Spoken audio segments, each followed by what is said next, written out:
Do I have... I do not have any save files right now, so let's go ahead and start.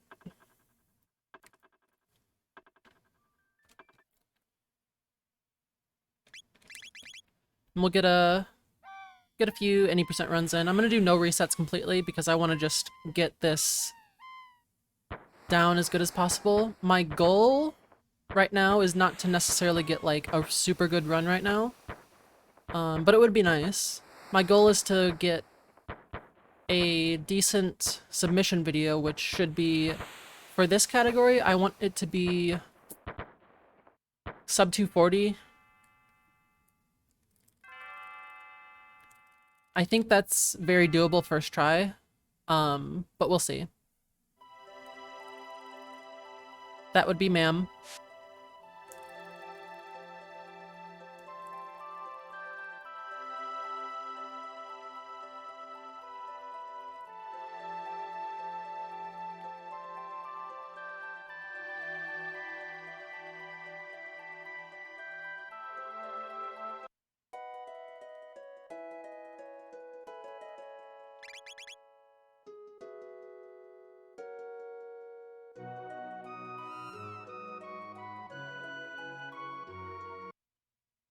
I remember you coming in another time and saying that, and I corrected you, but you didn't take that to heart, so...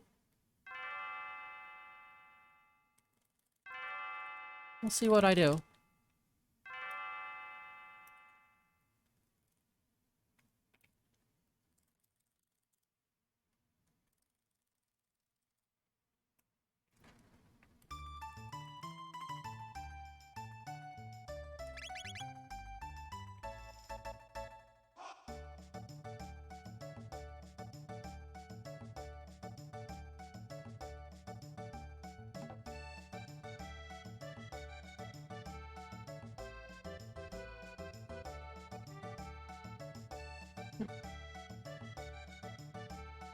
Would you like to apologize?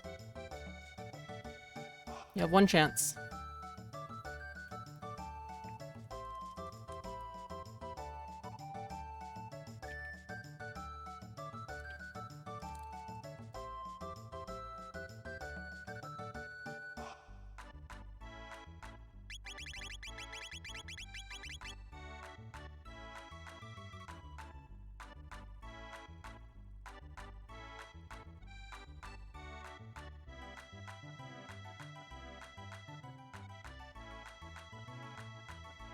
Got about 30 seconds.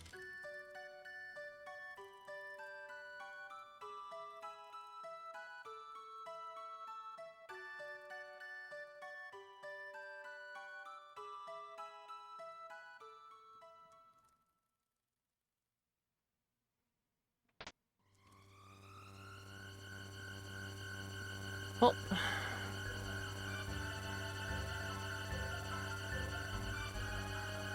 that's gonna be a permaban.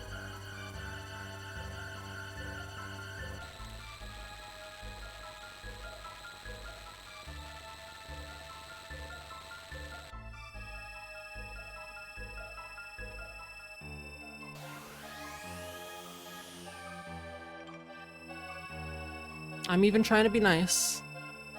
Trying to give you a chance to correct it. Even after doing it twice.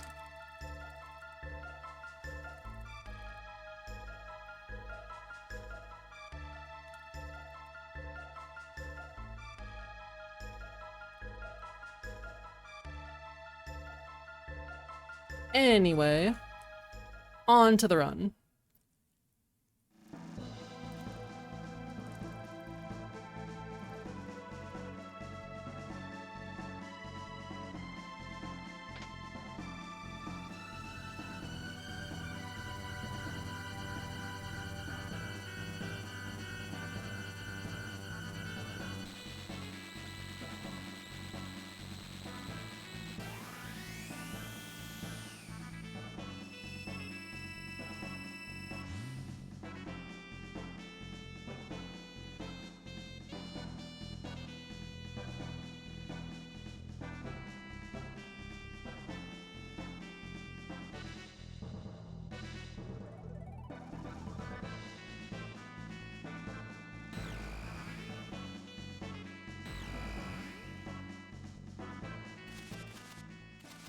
Okay. Blue imps.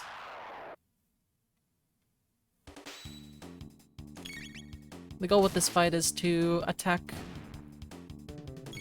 the ones that would attack sooner than the first target, which is a little bit tight, to avoid them hitting you. And right here is a 2 pixel wide skip.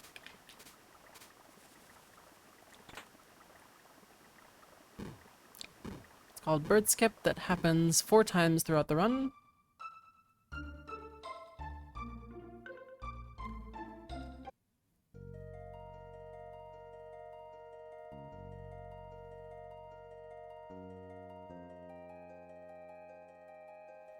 And skipped 2 fights there in that forest.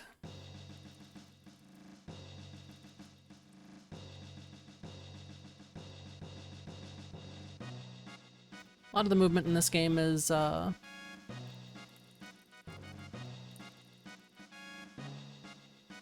just so in order to walk around triggers for fights.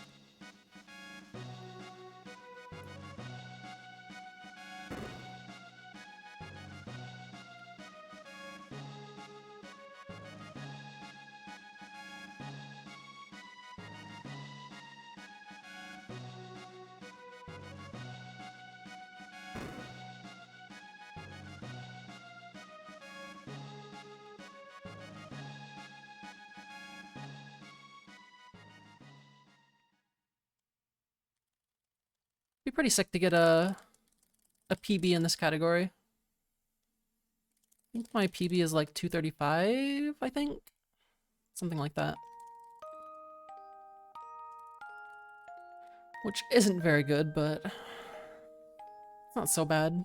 Since that was just the initial learning back in 2019 just for RPG Limit Break.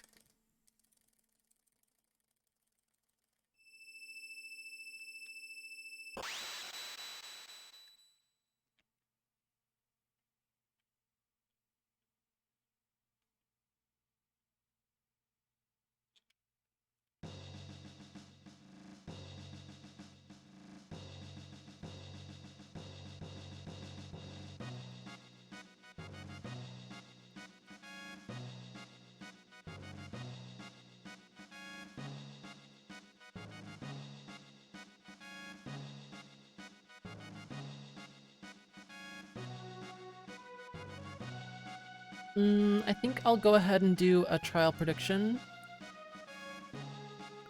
Guilty, not guilty, we got... Oh, I can't do 15 minutes because it's already 8 minutes into the run, so I'll do 10 minutes. Gamba, gamba, gamba.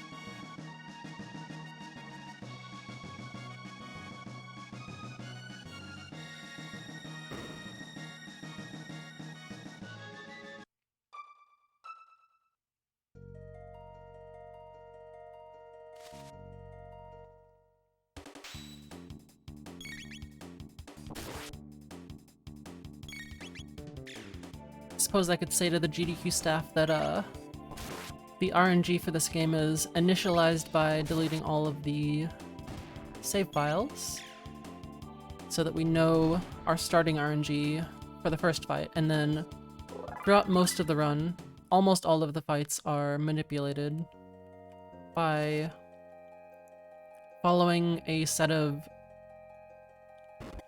notes, a script, so to speak. Just doing the same actions every time.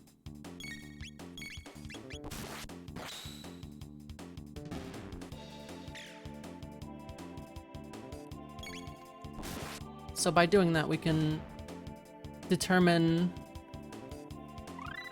which targets that the enemies will do, which actions they take, and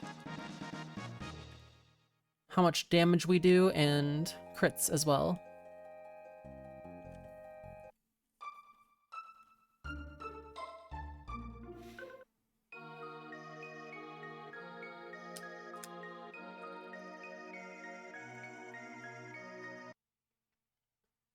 And I do a ton of little micro optimizations all over the run.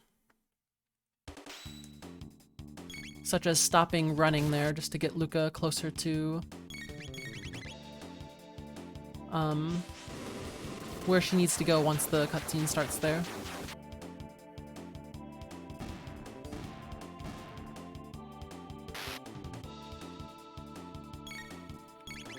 There's some counterintuitive things like that that you would think slows down the run, but actually speeds it up.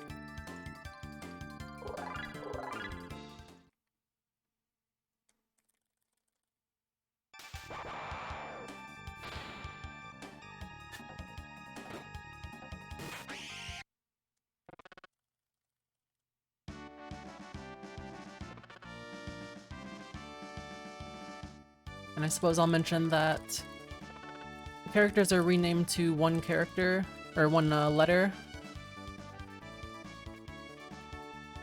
because each time... Hold on, let me rename. Each time one of those characters is written out on the screen, it takes up a frame, so it just saves however many frames throughout the run to rename them to one character.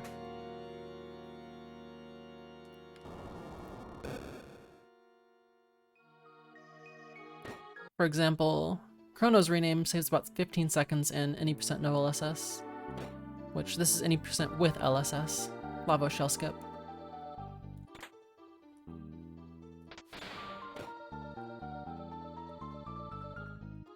Right, there's a trick called a fade out. You grab a screen transition, a door trigger, and open and close the menu to carry that door transition over to whatever trigger that you want to skip, and the door transition overrides any of those triggers. For example, right there, it skipped the pickup animation for the power tab there. And that's used to skip bosses and stuff, and get the save anywhere glitch, which we'll be getting very shortly for Yakar Skip.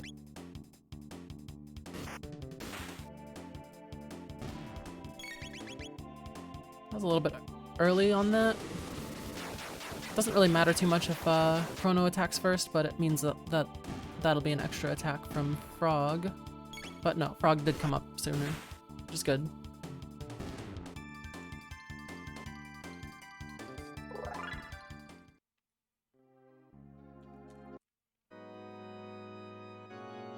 It's actually quite fast so far.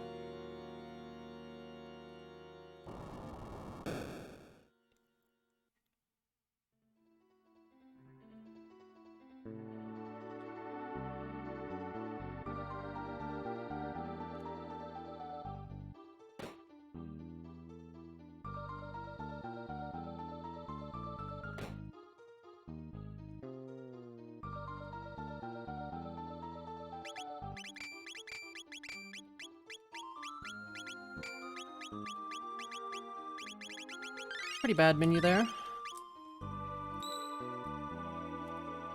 Actually gonna safety save there just in case.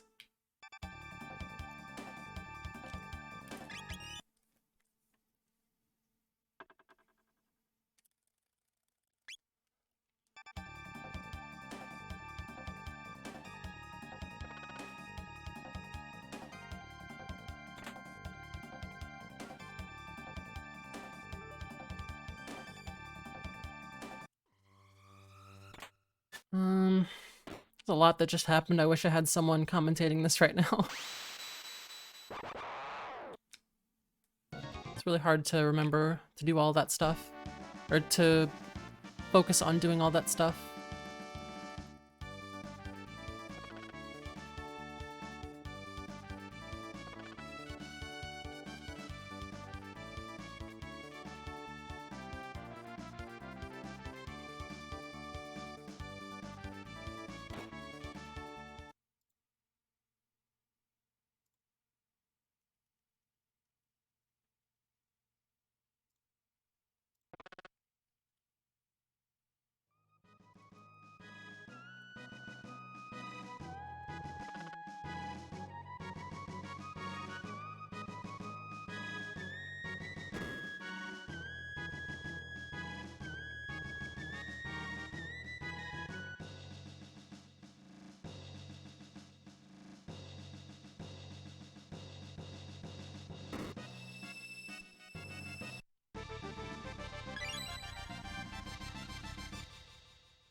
I don't know if I'm up to doing commentary today.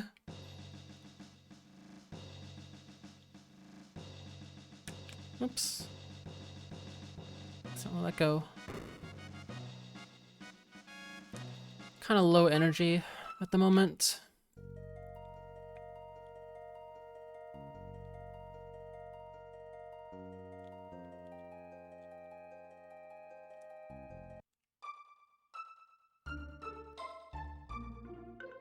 Alright guys, last call for the Gamba right now. It's a minute left.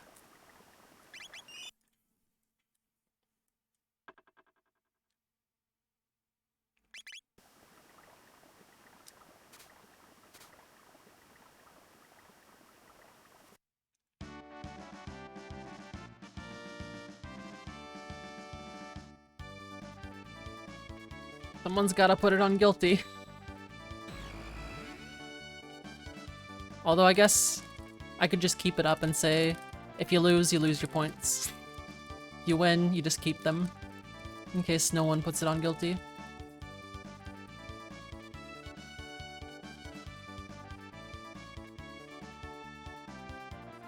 There we go. Good enough. Thank you.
Alright, trial time.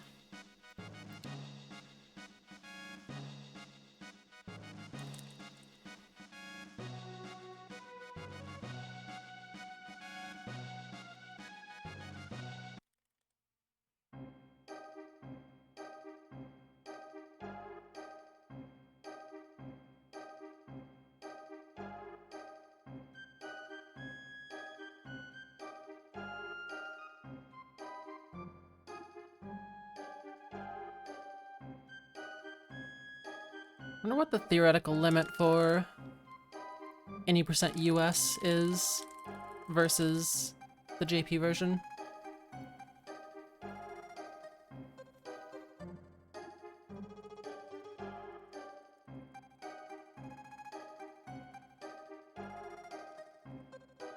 So the Japanese version is definitely faster, at least with the route that it is right now. I think.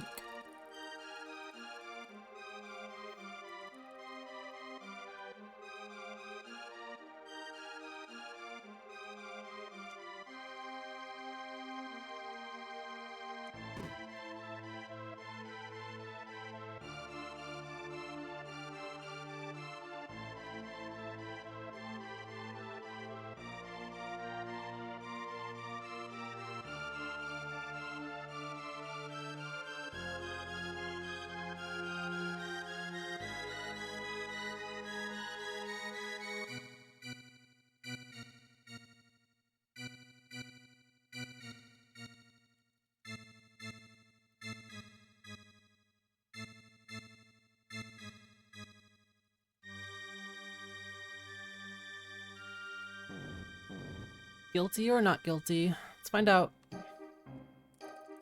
Not guilty. That is about 5 seconds slower than guilty.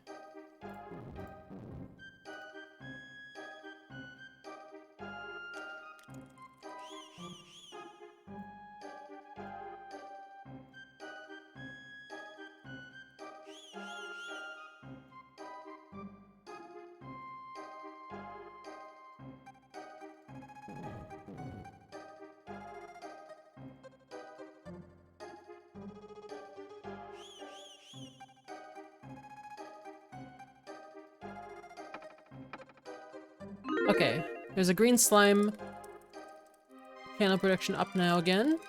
And beware before you put anything on it. Odd is on believe now, and even is on doubt. I swapped it at Red's request, because it makes more sense. 5 is the better outcome, so it makes sense to have that as the believe side.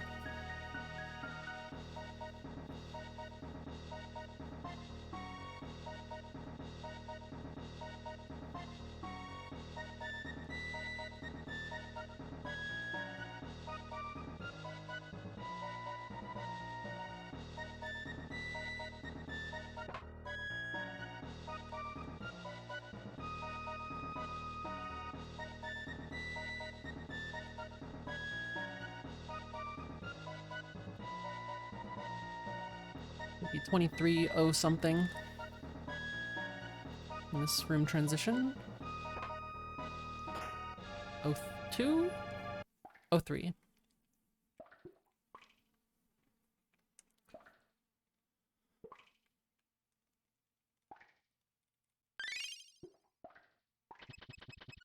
Oh, I didn't hold long enough to get the double pipe down. I let go too soon. But I got the right pixel.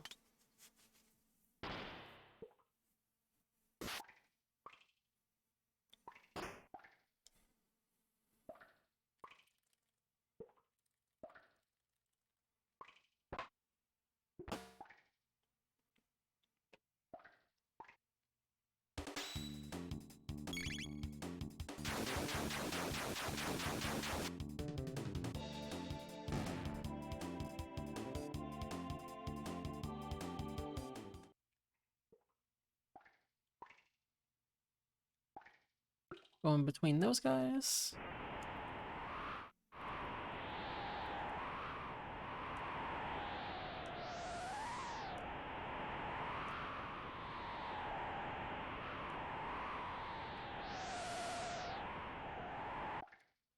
That was a really good bridge fade there.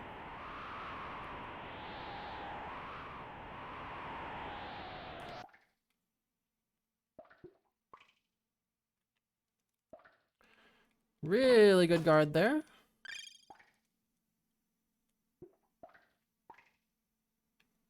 And pretty good second guard too.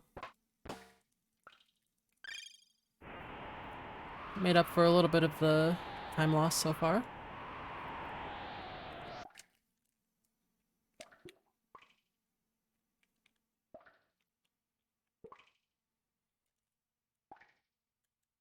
And one fade.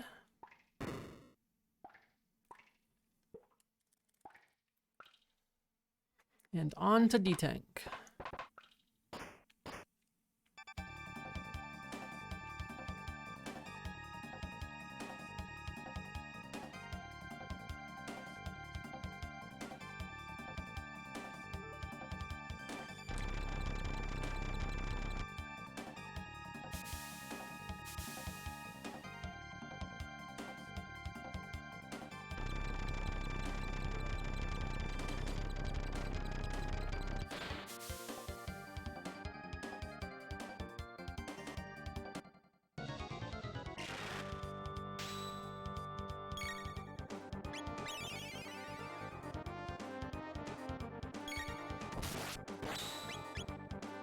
And we are manipulating the crits here, so we know that Chrono's gonna crit one more time here.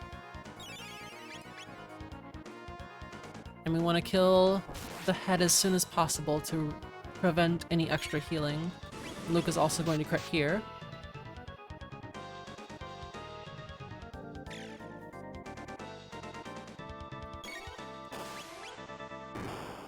One more attack on the head. And then a cyclone after this attack will kill the head.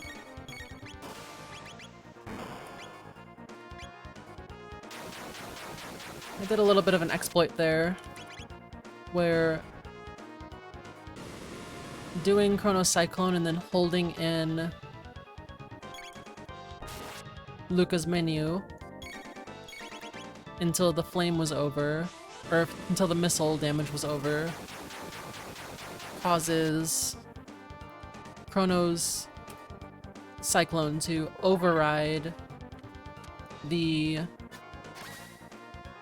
causes Chrono's Cyclone to override the flames that the Dragon Tank was about to use. And then since the thing dies... What's up, Bastion? And since the thing dies, it can't do it afterwards. Thank you for the luck.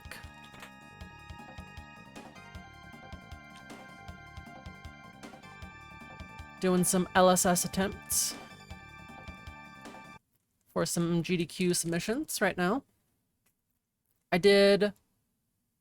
relearned LSS in about, how long did it take? I guess an hour-ish. A little less than an hour. 40 minutes, 50 minutes to relearn Lava Shell Skip. So we're on our first run right now.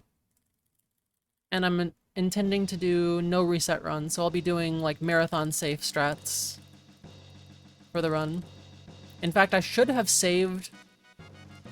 definitely saved in the prison there, just in case. Just in case it wasn't a 60. But there is also a safety strat on Dragon Tank as well.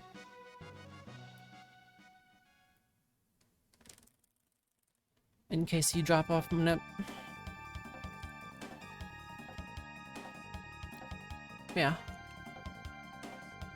Be doing Lava Shell Skip at the end of this run, which is a difficult strat. It's the hardest non-save corruption glitch to do. A lot of people say that it's harder than doing the shell. A lot of people say that it's easier than doing the shell. It's kind of personal. I think probably on the Japanese version, it's probably easier to do than the shell on Manip. But I wouldn't say on the English version. Just adds a little bit of an extra thing to it because of the longer text.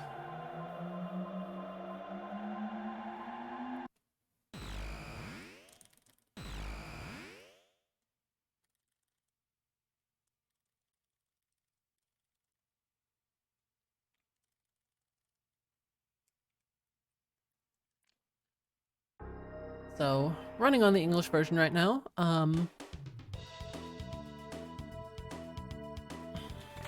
This is so that the run can be identical to... That was really slow. Probably fine. It can be identical to... Yep, we're fine. Oh no! Get out of here! Okay, we're fine. He almost caught up to me, but we're good. I didn't trigger him early, so still first cycle. The run can be identical to the no LSS run up until the Tyranno layer. So it's very good for a bid war that can go on throughout the run until about halfway through the run, or actually a little more than halfway through the run. No, I guess, yeah, it is a little bit more, but not by much. So I think the halfway point of no LSS is after, or like during the second frog cutscene. Oops. Talking and mashing text without even realizing how far in the text I'm at.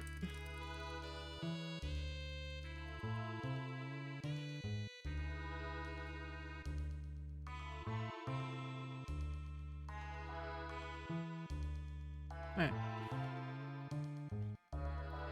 Right here we're gonna do another fade out glitch like I did back in the cathedral and on the bridge.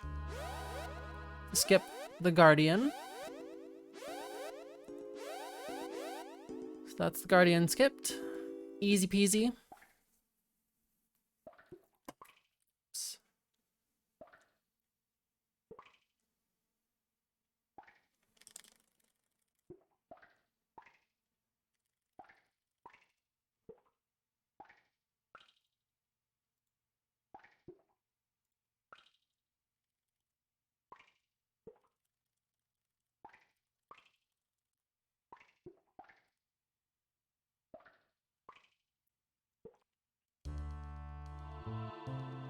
And we need to catch this rat in order to be allowed to use the password at the door in the next room. Even though we already know the password.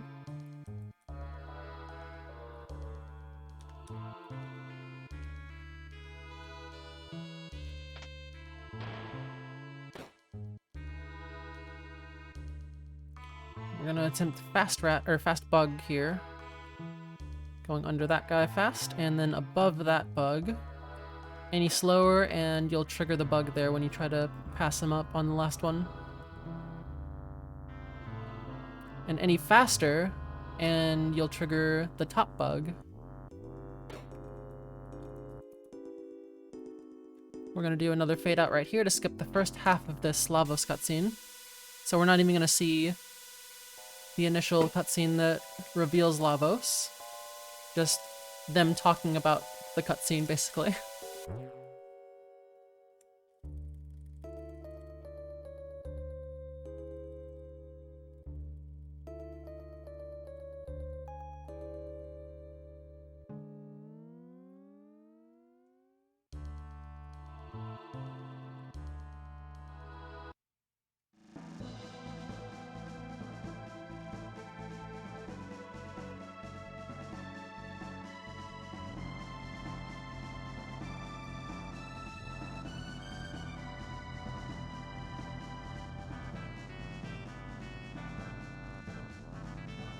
That up.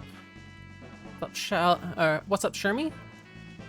We're gonna do again some pretty risky movement here around those bugs there, and I'm gonna do the above rat strat right there. Quick little world record movements that if you do fail it, you drop manip basically, and dropping manip here is not really the worst. The biggest time loss of doing that right now, at this part of the game, is just the fact that you hit the fight and you have to run away from it. That takes longer than just dropping the manip and having to do a different fight on the next fight. Or the next two fights, I guess. Because there's two fights coming up that are still manipulated, but after that there's the green slime fight, or rather the 5 slime fight, that is a random pattern based on a frame rule of the global timer. Essentially, you cannot reasonably manipulate that pattern on a normal run. At least not in this category. Well, actually, technically in this category, but on the Japanese version, a good pace will give you the right sort of time to manipulate the slimes, but it's still not manipulating the RNG value, it's just manipulating the pattern, because the slimes are kind of rude. Not gonna go into too much detail right now, but essentially they're not really manipulatable, at least not to stay on a known RNG string all the way through the end. Unless maybe you get a 5 green fight and you just hold X or something, but that's slower than using cyclones. Anyway, that's Johnny Race. All you gotta do really there is win the race. It makes a little bit of a difference to stay ahead of him and bonk on the front of him, but it only saves up to about 4 seconds versus doing nothing and not hitting him at all. So, it's good, but it's not like the be-all end-all. Anyway, right here we have, again, we're on the manip right now. We have 2 crits from Marl, and we gotta kill this one in the middle with Chrono and Luca. And then we're gonna get the second crit here after this attack. And that kills all 3 of them. Now for this fight right here, you gotta just walk past it without running, and you can skip them.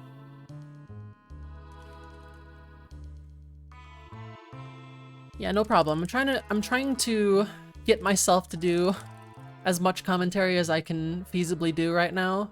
There are some places where it's really hard to do while focusing on the run, which would be really nice to have a commentator right now. But I do want, this is for the GDQ submission right now. Although this is my first LSS run in, yeah, it was 2019, so it's been almost 5 years since my last LSS run. The last one was, I think, at RPG Limit Break, 2019, which was in May. But I'm doing a no reset run. I'm pretty confident I can do it within 240, even on just my first run. I did some relearning of Lavo Shell Skip itself before this run.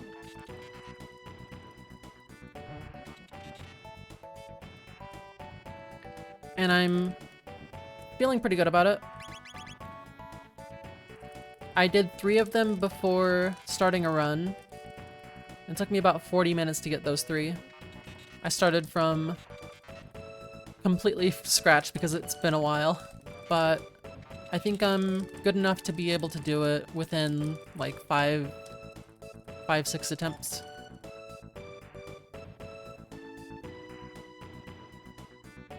Hopefully much faster than that, but we'll see. There is a little bit of a 50-50 coin flip on, even if you do everything right on it. Plus there's a frame perfect, there's a couple frame perfect things right there in Lava Shell Skip.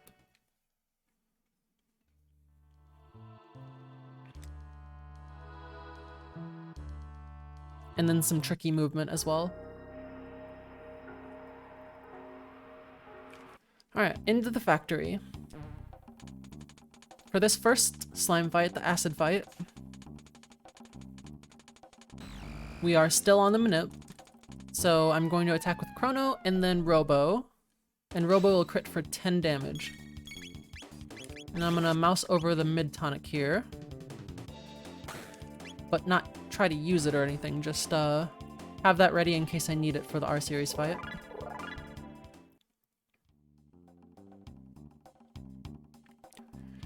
And hesitate a little bit there to skip past that fight, and I am going to go ahead and for marathon safety save right here.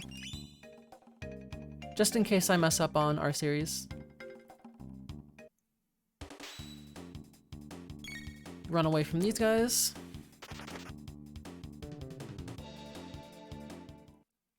And open the door. I could actually go for a slime manip right here, but I'm not really practiced on it. The fact that I'm a little bit slow going here makes it to where slime manip is reasonable. But again, I'm not gonna go for it just because I haven't practiced it. Maybe I should for the marathon itself, if I get in. Anyway, this is the random fight. We got a 5 red fight, which is not necessarily the worst pattern. It can be pretty good if you get good rolls, but they have much more HP than... I'm gonna hit this one with Robo. That probably will kill it. Yes, that killed. Should hit all of them. I'm gonna hit the one... Oh, that's almost a death. This might kill? Yes, that should kill, I think. Oh no, not quite. But this will. Ooh. Hit all of them, please. Thank you. This actually could be a really good slime fight right here. Kill.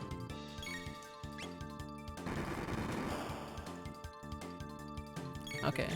With the attack, it's not as good as I wanted, but... That one's dead, I think. That one's dead. Robo could kill here. Not quite. I'm gonna keep on this one until it's dead, and then I can just hold X for this last guy. There we go. That was actually a really, really good slime fight for a 5 red. So that is unmanipulatable right there, basically. And then I'm gonna heal Chrono right there, because I want to be above 100 HP for the R series fight.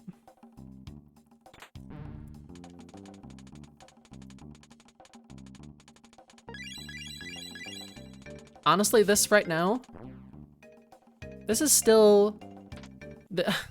This is actually world record pace for any percent no LSS right now, which is interesting.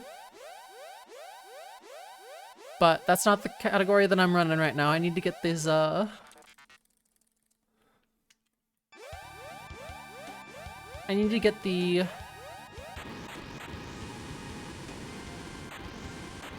submission videos in. So this is gonna be 80% US. Either way. I mean, if I'm like super far ahead after Magus, then maybe I'll just go for no LSS, but probably not. I do want to get this submission video in.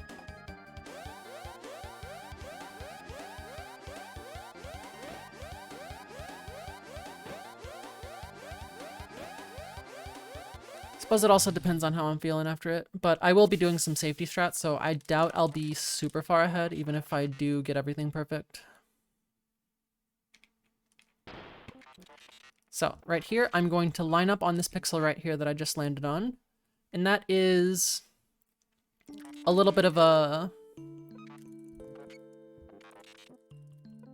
little micro optimization. This is the pixel that Chrono will go to before the fight starts. So I just want to stay here because it takes longer. The more pixels away you are from it, the longer it takes to, the more frames it takes to start the fight. And then after he gets locked in, which is after this, little bit of the cutscene, then when the fight starts itself, he moves again.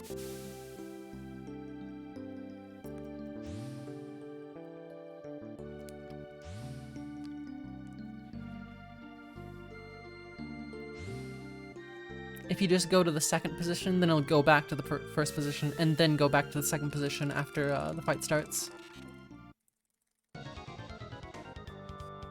Alright.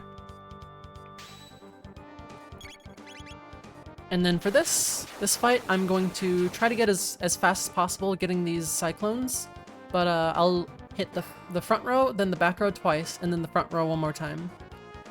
And if this hits Luca, then I can go for... Okay, I still have to heal Chrono on this because he got hit 3 times.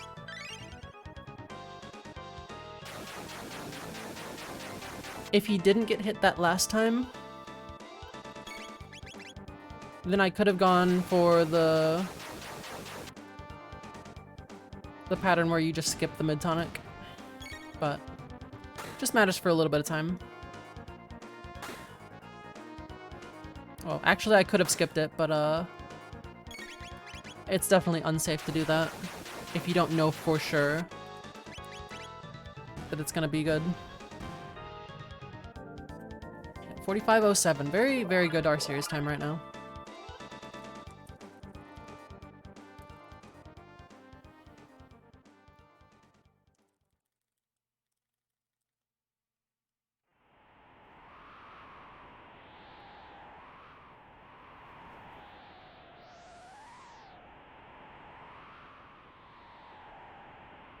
I really wanna do a marathon again. Marathons are so fun.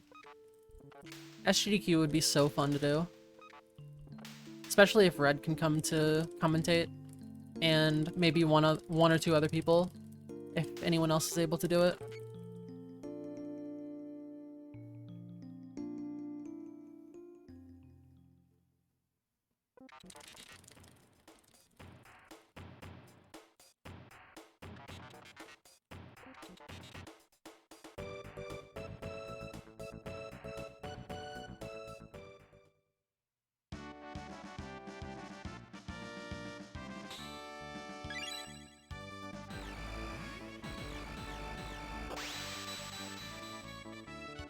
Alright.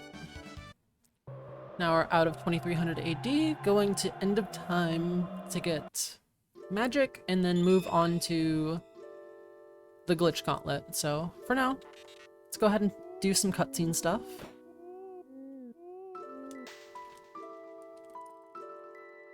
I move like that around Gaspar there in order to get Robo into a better position quicker. Again, another micro optimization. It's one of the things that we call a group up, It's just ways to group up your party in whatever cutscene that you're going for that make it a little bit faster to get them into the right positions. Oops. Pressed X instead of A.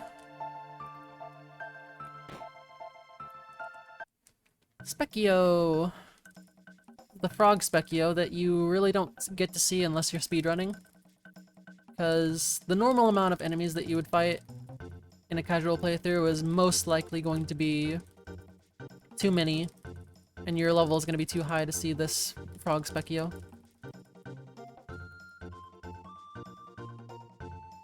I believe the next level of Specchio would be the Kilwalla. 1, 2, 3. Right there in this room, you have to go clockwise around the room 3 times, but what he doesn't tell you is the triggers for doing that is there's one at the door, the left pillar of the door, and there's one in each of the corners of the room. You just have to hit those in sequence. So in this category, we will see the Kilwalla, because we have to go back at the end of the run to get magic for Frog. Or I believe it's the Kilwalla. It might be something else? A groupie, maybe? I think it's the Kilwalla still. I think it's a low enough level. Anyway, right here is called a swap glitch. We call this specific swap glitch, the Cake and Dash. You swap your party members while you have no control over them, and swapping the party members will regain control. And this is the last fight that is not manipulated in the run. Because the slimes were not manipulated, and we have not reloaded to regain manip yet, this fight too is also not manipulated. So there's a small chance that Marl will crit there and make it a little bit faster, but most of the time what you just saw me do is the speed of the fight. And for the next 2 fights, I'm gonna just run away by opening the menu and continuing to hold L and R, the run meter will still continue to go up. So when you close the tech menu, you run away as if you were holding L and R the whole time. So you can skip a lot of things. Like if I would just hold L and R for this, Marl would be attacking before running away. And also on the jar fight, they would also attack me. Right here, another fade out glitch, which we've done several in the run so far. Skip a little bit of a fight right there by going down around it. It's very similar to bird skip at the beginning of the run, except it is a much bigger window. Right here is complicated enough to where I don't think I'm going to explain it, but essentially we get a save anywhere glitch. I'm gonna make a safety save. Oh, come on. There we go. And we save after the trigger for Hekran and reload into the room, and the fight doesn't trigger, so we can skip right past him. Now, I still need to beat the boss, technically, in order for the story trigger to progress, but you can do that by just touching him and walking back down to the trigger, and it makes the fight start with Hekran off screen so that he just dies before fighting you. Actually, that's the same principle as the Yakra skip that was done at the beginning of the run as well. Is starting the fight while the enemy is off screen so that it doesn't register as being alive. Now right here, I'm gonna make a safety save right here so I can try it a couple times if I mess it up. But this is end of time save anywhere. So by going into end of time, I'm losing my save anywhere glitch because there's a save point on the screen in this room. So I'm going to do a more complicated version of the save anywhere right here using swap glitches.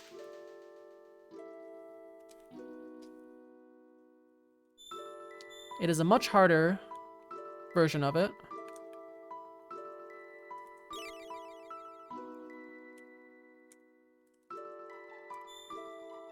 And I did get it first try, nice. So essentially we manipulate the party positions in a certain way to where after we do the little zip, we can open the menu and regain control using a swap glitch. And then stand over the save point while the room transitions to this place. And because we never stepped off of the save point, the game doesn't take away our ability to save. So now we can save anywhere.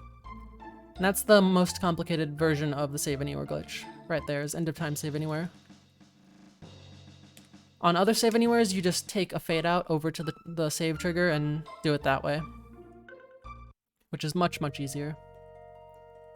Welcome in, Jerica.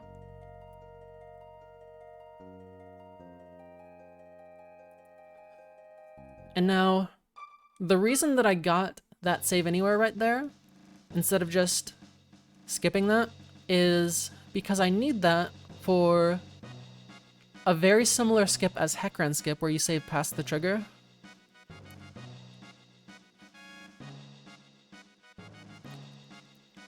And that's for the two triggers on Xenon Bridge, which is going to be Captain Skip and Zombor Skip. Usually people just lump it in as just Zombor Skip, but it is technically two skips.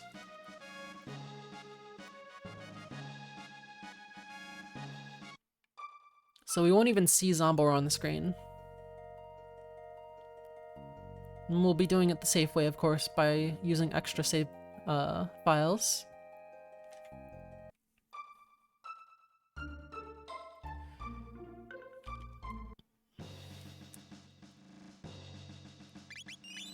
That one looks good.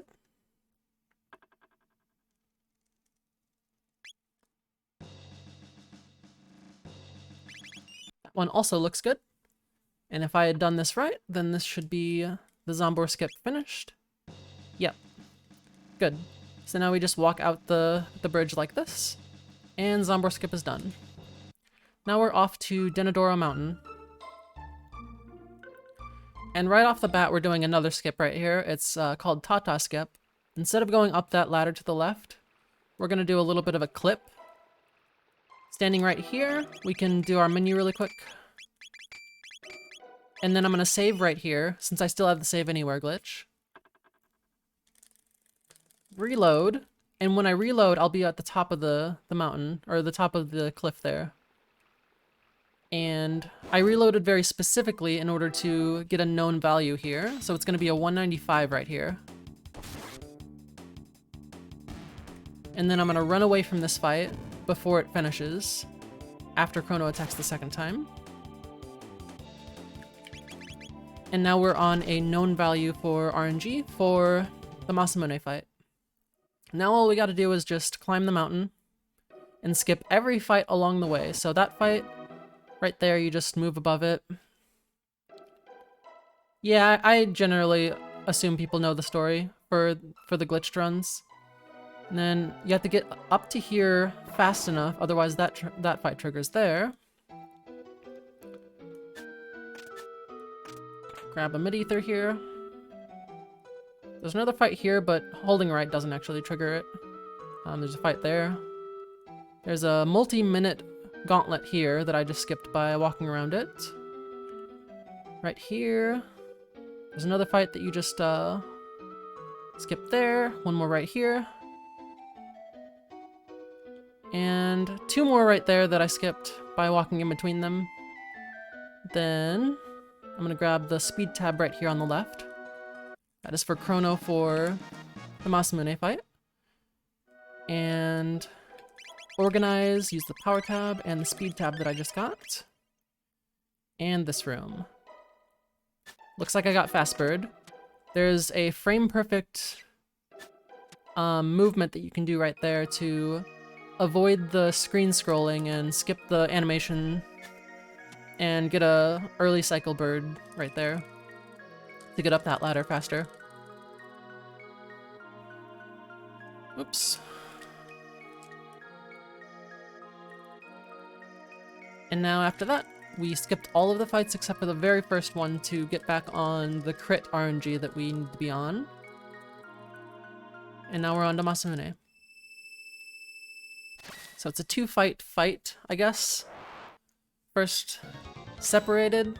And we have Chrono berserked right now. And the only reason we can do that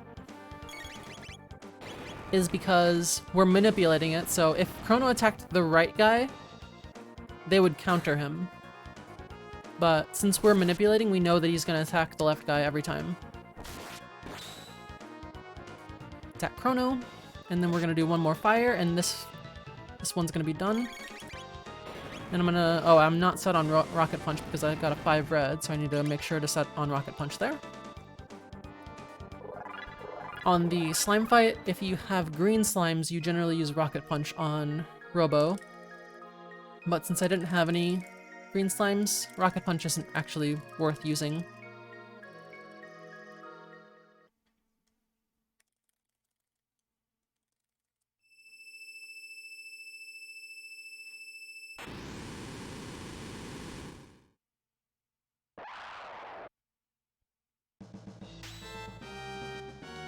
Now, this fight, you absolutely have to do all of the inputs during animations before the ATB starts rising again, otherwise the manipulation will fall off.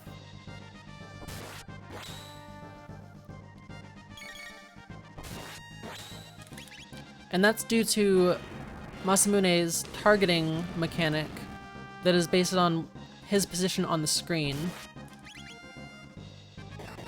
And also the HP of the party members. Another thing that I'm doing right now is something that's a little bit risky. And that's what we call peeking. And that is essentially waiting until the damage numbers show up before inputting my commands to avoid the lag that goes along with being inside the tech menu during an animation. And essentially because of that, it locks me into having to do the... Ooh, that should be fine. This late into the fight, I'm pretty sure that's fine. It locks me into needing to do the inputs very, very quickly. Otherwise, if you're in the menu like I was earlier on in the fight, then his targeting will go a little bit wacko and he'll hit the wrong target early and just he'll drop off the minute. Anyway, now we're done with Masamune. We did lose quite a bit of time there. I'm not really sure why we lost that much. Oh, I did safety save, for EOTSA. Is it really? Oh, I safety saved for Heckran Skip as well, that's why. And it was kind of a slow safety save, that's why. Anyway. Done with Masamune, and we're on to the Nizbel split. But before we go back to 65 million BC, we do have to do a shop and also do a couple of little errands here and there to get the story trigger to be updated far enough. So first, let's go to the shop. We're gonna do a couple unequips as well during the shop. Which I did not explain the unequips earlier, but they're kind of complicated to explain. Let me do this menu first and see if I can afterwards.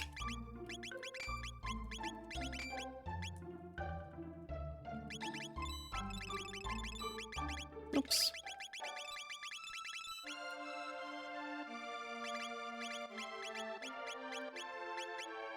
Come on. There we go.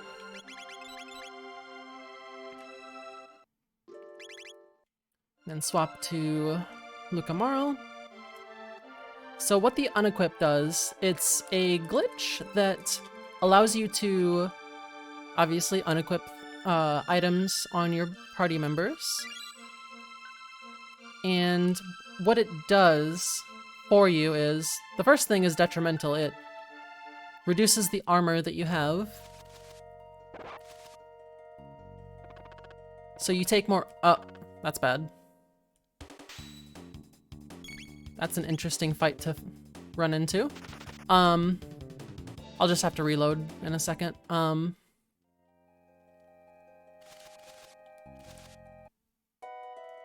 So first, it reduces the amount of armor that you have. Second, it increases the amount of resistance that you have to magic damage by a whole lot. Unequipping one of the items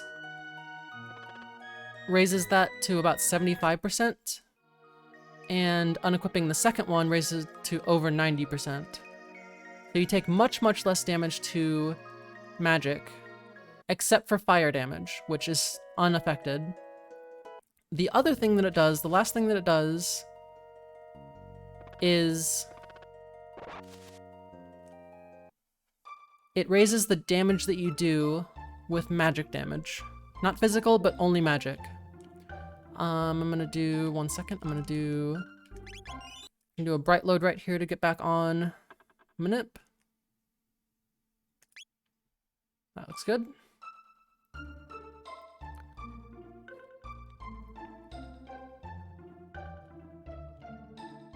I want to do that bright load before I get into this next fight, right here, in Truce. Otherwise I'd have to do an 8 count.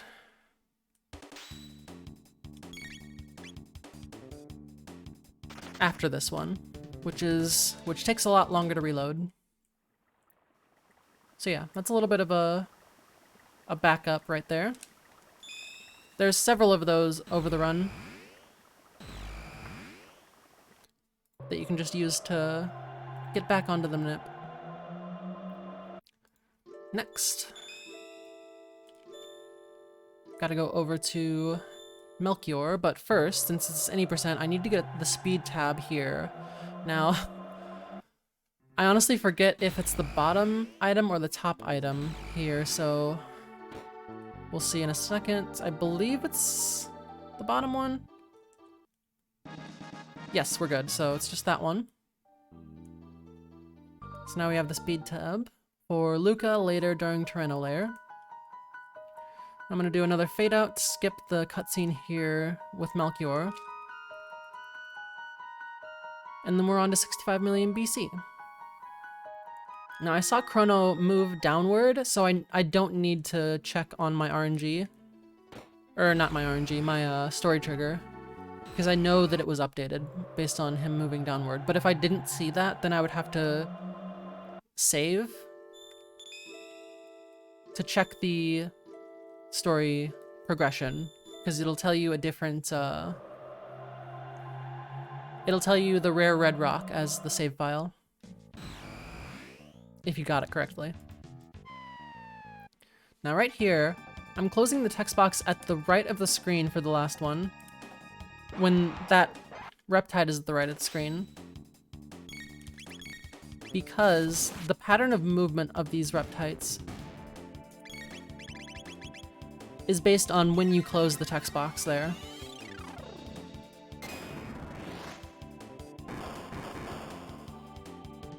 Thank you, Pojo. Welcome in. And it just makes it to where those first two on the left line up perfectly for a slash from Chrono. Otherwise, you'd have to do another slash afterwards. After the antipode. Or antipody, I guess, is what it's technically pronounced as. I'm gonna do 2 slashes really quick on this fight. Make sure Luca's set on fire for Nisbel. I think the word in the dictionary is called antipody, but I always call it antipode. Everyone calls it antipode except people that are sticklers for grammar. Or I guess not even grammar, it's just pronunciation. Anyway.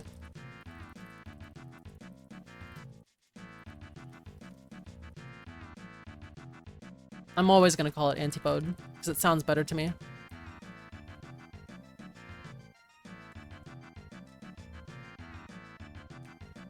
Oh, they are both valid?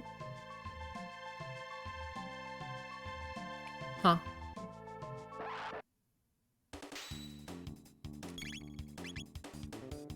Welcome back, Red.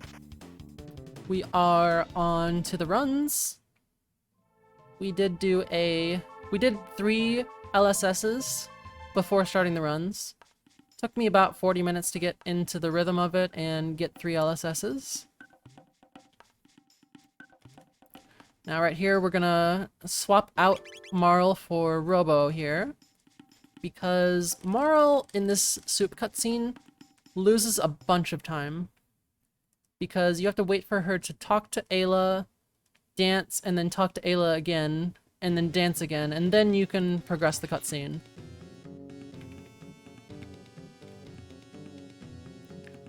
With Robo, he just has to dance 4 times, and then you can talk to him and progress it much, much faster.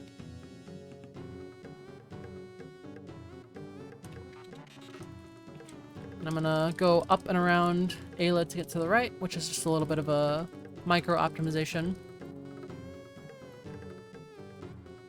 No problem, Red. Thank you for checking in.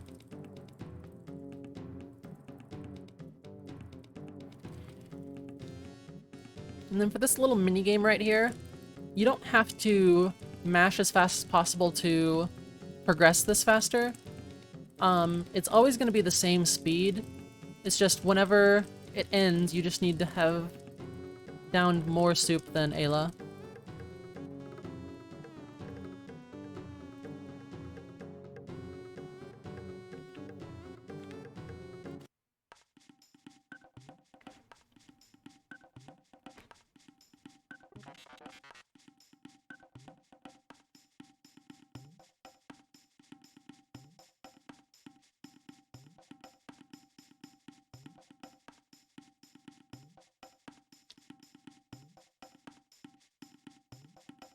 I'm gonna go a little bit past Ayla's vertical position here in order to line up Luca and Robo.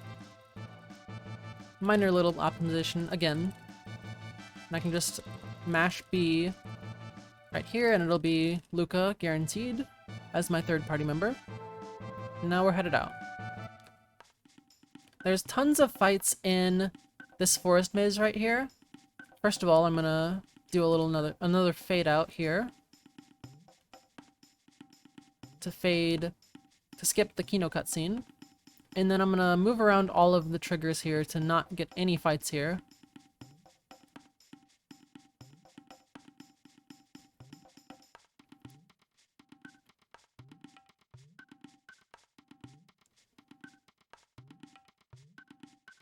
I actually don't know if all of these fights are skippable in the PC version. Do you know? Or I guess you would know, Jerica. Do you have to fight any here? Oh, they are all skippable? Okay. And I'm gonna do one more shelter outside for this.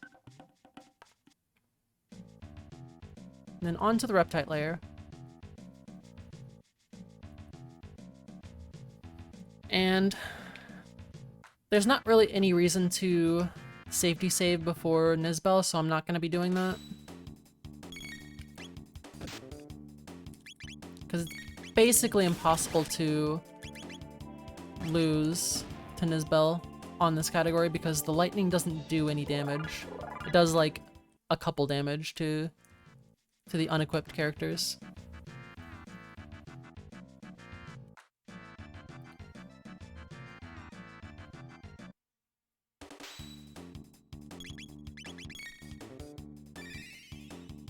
Alright. Actually, I wasn't paying attention to see if that was 34, but I'm pretty sure it was. Should be a crit. Yep. And then Chrono attacks to kill the Megasaur here.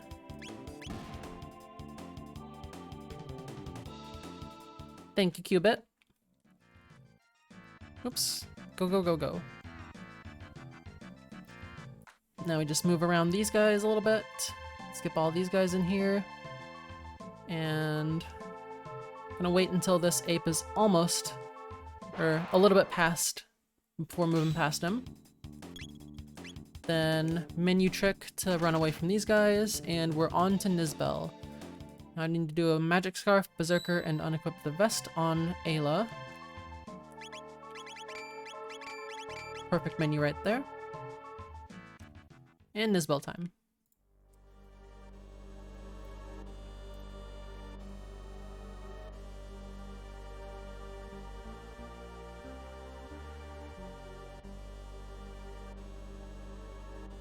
Menu trick is where you open the menu and continue holding L and R, and the run meter continues to go up so that you can skip all of the attacks from enemies and then run away.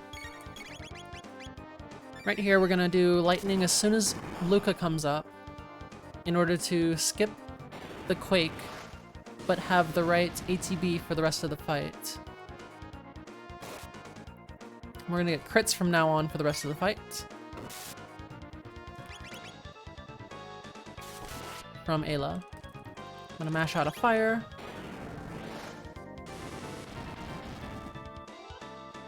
One more crit. And then Nizbel's gonna zap. It's gonna be the one damage that he does the entire fight. Yeah, see, it does in the tens of damage.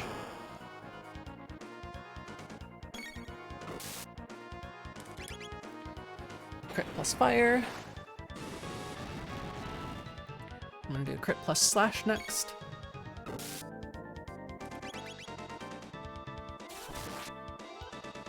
And then both Luca and Chrono will be up this time.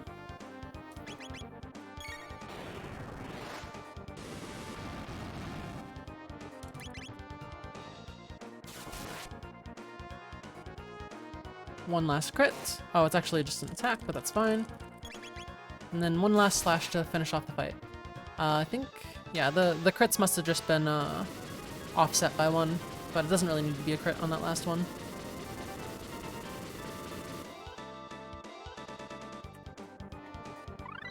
Alright. 114.59.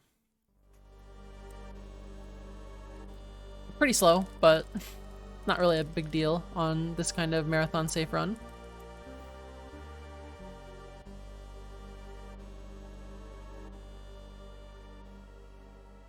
Oh right, the reason that it was that slow is because I got a fight in the Cursed Forest and had to reload after it with a bright load.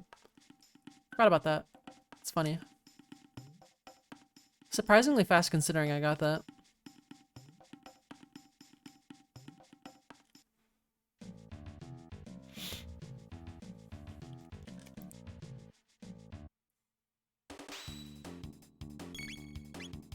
Set lightning for the first fight in Magus Castle.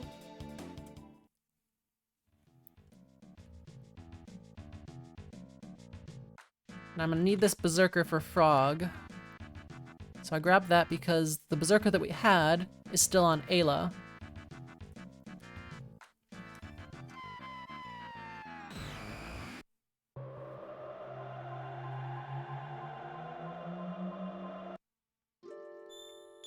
Now we need to do Melchior 2 in order to fix the Masamune. And I already grabbed... Ugh. Sorry. I already grabbed the speed tab, so I don't need to grab that this time.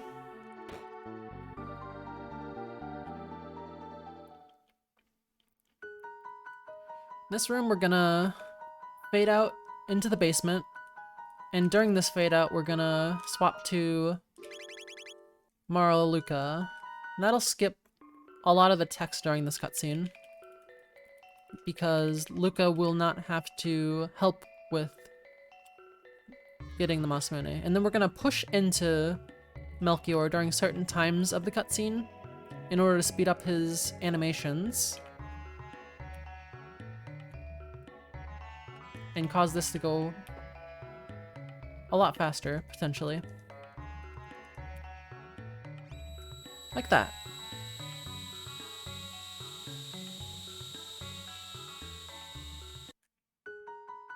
A menu glitch right there.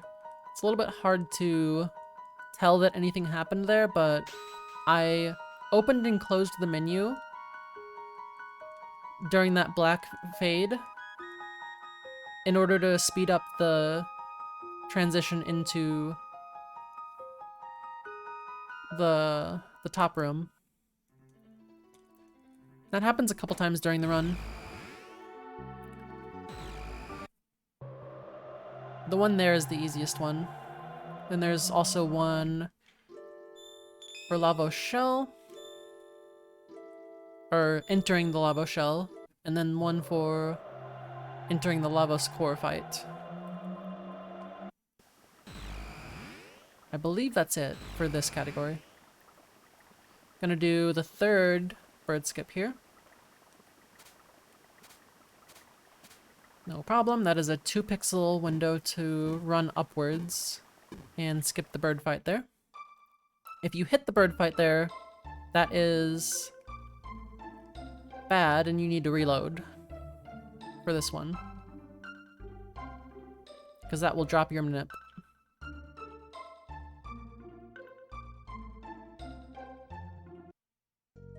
Alright, let's not hit the frog this time. And we're on to frog cutscenes. This is a set of cutscenes all the way into entering the magic cave that is about 7-ish minutes long. No, there is no way to skip these that we know of, including with save corruption. The only way to skip it, I guess, is to do any % save corruption. And 100% you do have to do these cutscenes anyway. 100% save corruption.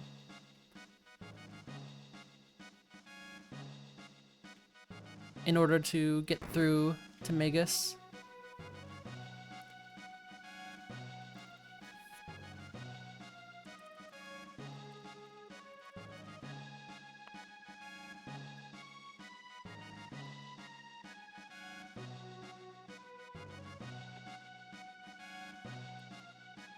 So yeah, during these cutscenes, I advise if you've been sitting here for a while to get up and stretch. Use the restroom if you need to, get a snack or water. Take care of yourself.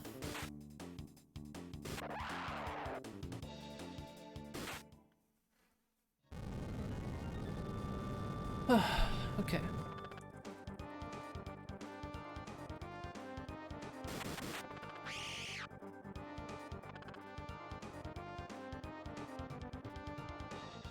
This is just, mashing text.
The cutscenes are not over yet.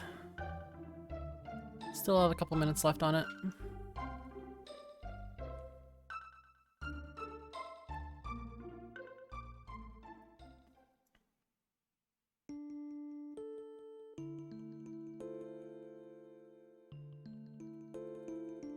Oh, there was... Did I pay out the...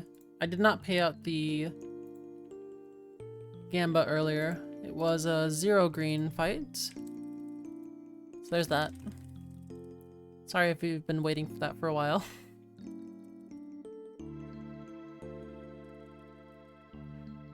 Man, it's a hot day today.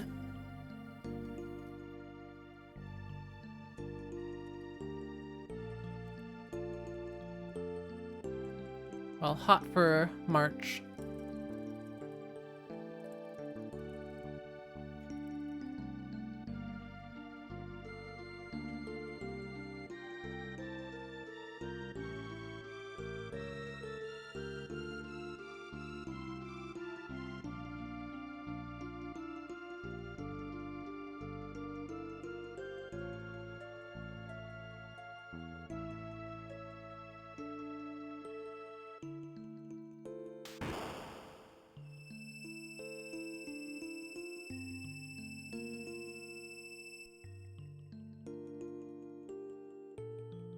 It's 78 outside right now.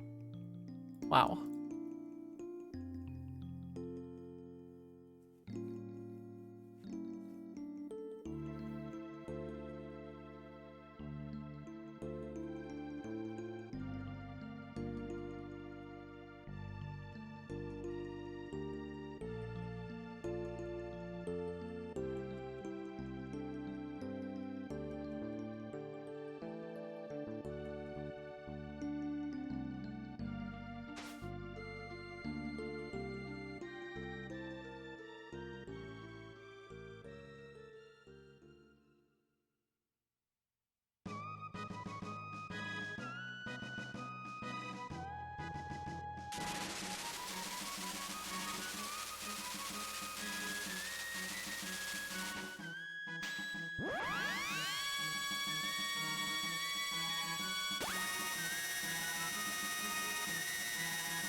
Alright, on to the gameplay again. We're gonna run from these guys. We're gonna get hit by one of the rats for 19 damage. And run away and make sure I'm set on lightning. And I need to mash through this text fast in order to get past this bat right here. And then we can move on. On to the castle.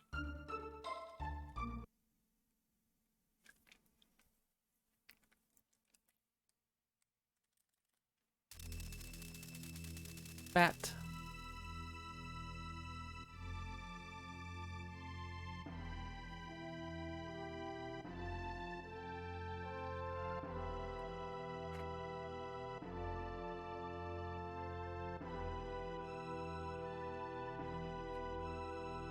Decided to show off LSS today for people that probably have never seen it.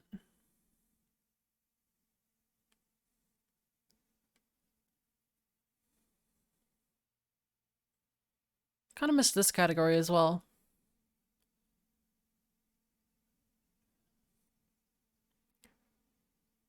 This will be probably the category that I do next after no LSS.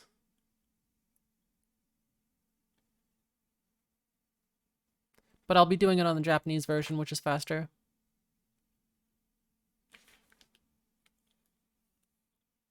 For this category, it's faster, but the reason that I'm doing it on the English version right now is so that the run can be identical until Magus. until after Magus. And that's perfect for a bid war.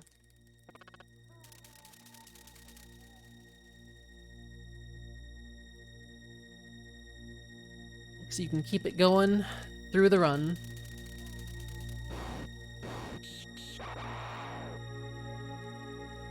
Alright, right here there's gonna be a Rains. Crimson Rain for 46, I believe it is, right? Yeah, 46. And Rocket Roll to kill all, how many is this? 6 enemies? Yeah, 6. And I'm gonna set Slurp with Frog to make sure he's on tech. Now I need to do a little bit of a menu here. Power Scarf, Berserker, Ruby Vest, unequip Frog's Helm. So I need Frog to be berserked for this upcoming fight. Good menu. I hesitated a little bit there, but it was no mistakes.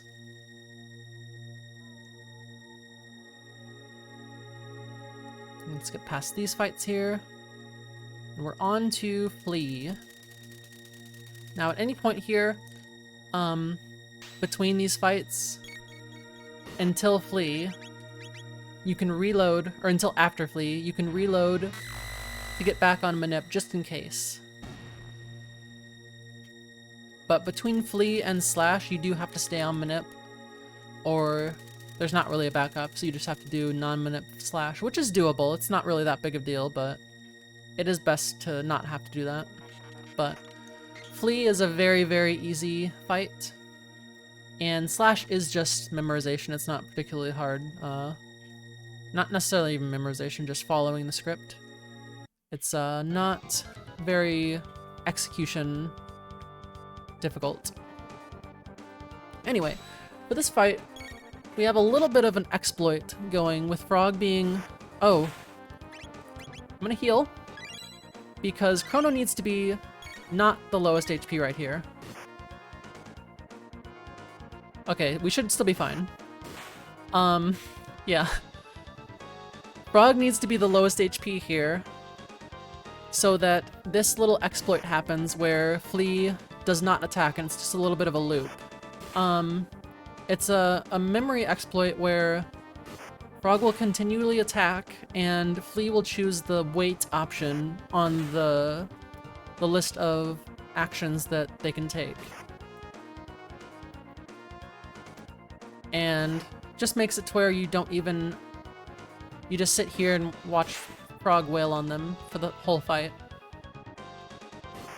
Now we're gonna do 4 regular attacks. That's 2. And then the next crit, I'm going to input a Robo Attack and a Chrono Slash. Right here.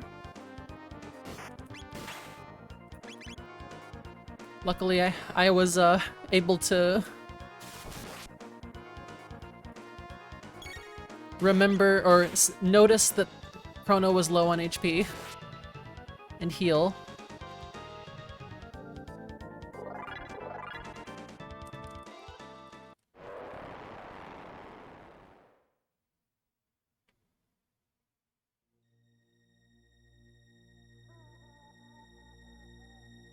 Not really sure why he was low on HP. He wasn't, like, super low, just lower than he should be. Lower than Frog, which is bad. He should be, like, 150 there, or something like that, normally.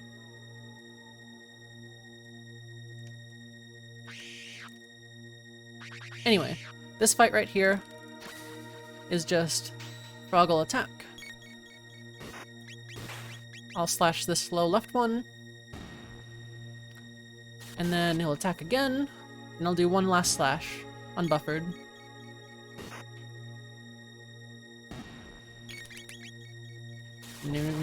Need to make sure that Robo is on Rocket Punch now, and he is, so good for that. And we're ready for the slash fight.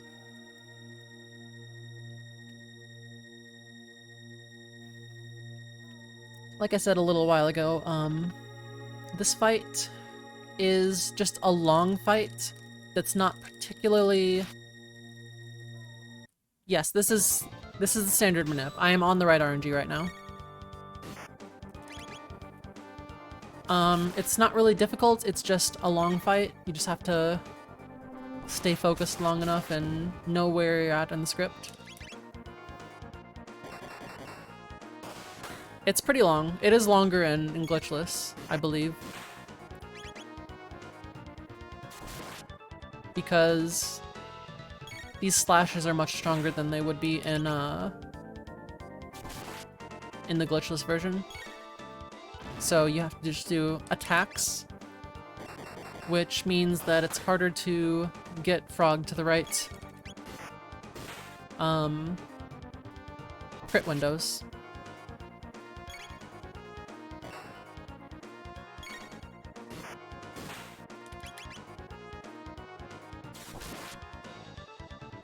Alright.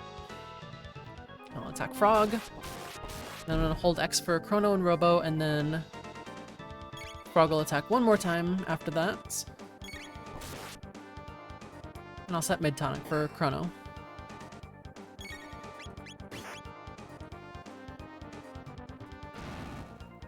Now we're on to /2.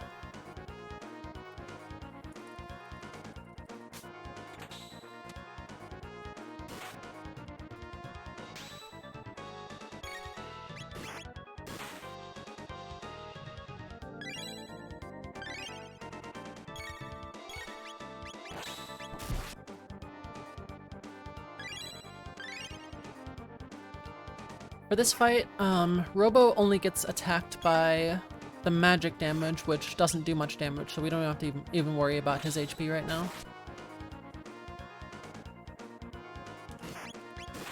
And what I'm doing on this fight is mostly letting Frog do the heavy lifting, but using Chrono and Robo attacks in order to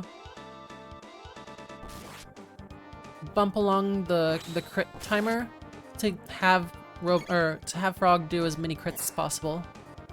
But for the most part, it's just Frog doing the damage here. Yeah, that is that's due to the amount of damage that we take from magic is due to the unequip glitch. So we unequip the helm and vest slots for our characters for the most part for the fights. And that makes it like 90-ish% magic resistance. Slash. And crit plus Robo plus Chrono.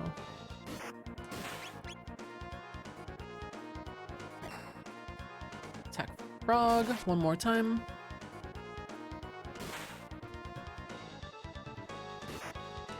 And hold X for these two attacks.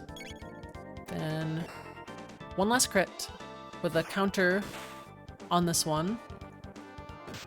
He's gonna spin cut Chrono after this. And then one last attack should do it.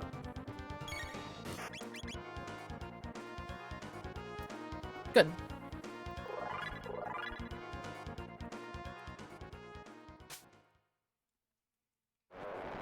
I am not going to save here because saving here doesn't really save you from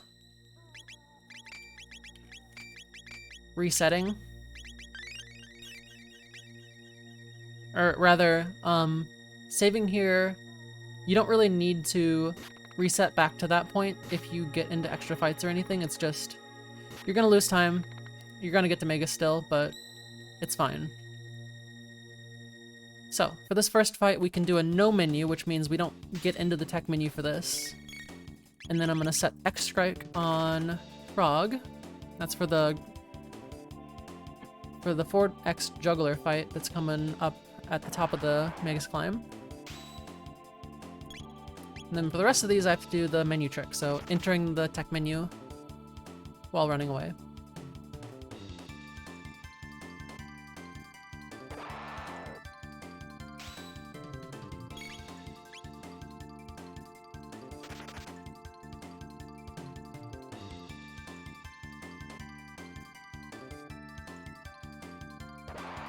It's like there's a storm outside or something.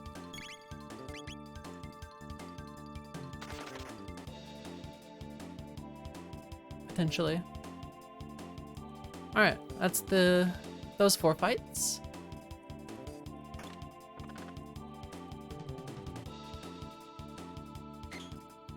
For this guillotine room, I'm gonna attempt to do the strat to do a fast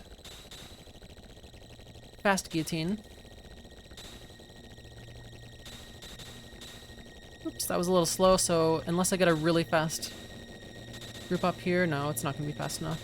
I'm gonna skip that, wait until these last ones, and then do a group up here by walking.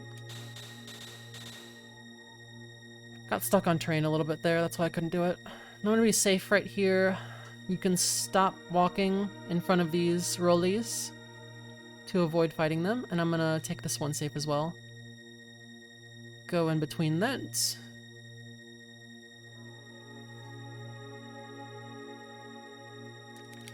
There's several trapdoors in that room. Alright, let's try to get past this safely. I'm gonna wait for this bomber there. Not taking this risky right now. And I'm gonna let this bird push itself aside using Robo.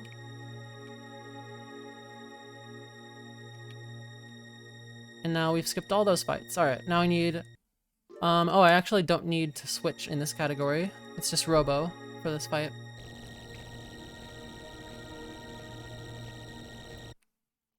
In no LSS, you would switch to Marl, and in fact, if I were doing the marathon run,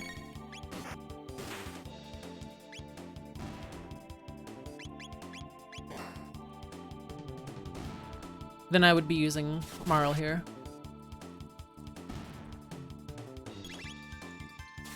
Just so that she gets the XP and tech points that she needs for the end of the run in case it does go no LSS.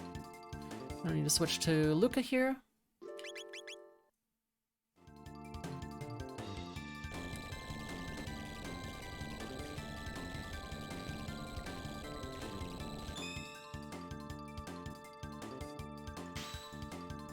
For some reason on this fight you can run away from it, but the other two fights in this room you can't.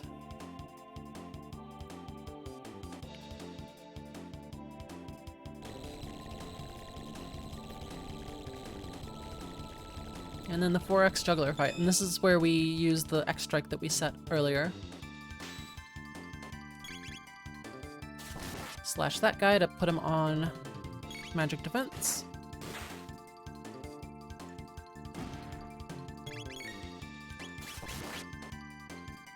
Slash that guy. Fire this guy on the bottom left here. And then I'm gonna X strike. Oops, that's fine. Well, I intended to wait until Luca was up for that X strike, but it doesn't matter too much. It just makes the Ozzy fight, the first attack is going to be a crit because I didn't do an overkill there. And what an overkill is it's killing an enemy and targeting with another party member on that enemy while it dies. And what that does is it boosts the RNG sequence just a little bit while it's looking for another target.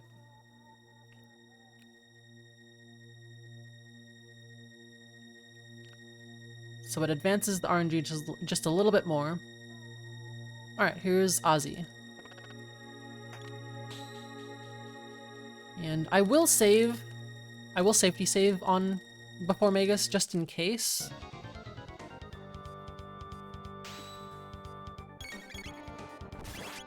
Set slurp. Although actually I think it should be slurp cut on this category. But it doesn't matter too much.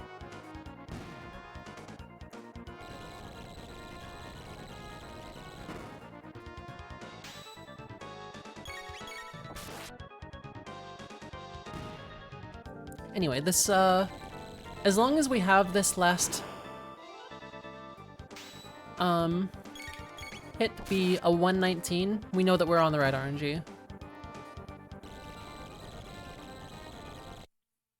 Now we switch to Robo for the Magus fight.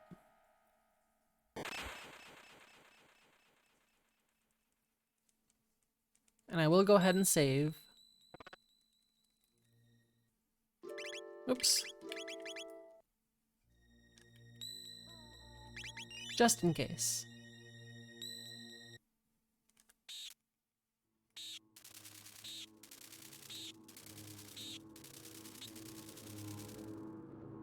Just to show that there are safeties, although I don't expect to lose the run at Magus. I mean, I could lose time, but losing the run is pretty unlikely.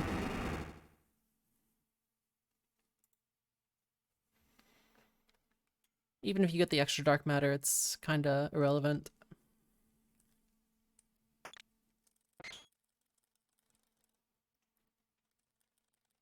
So,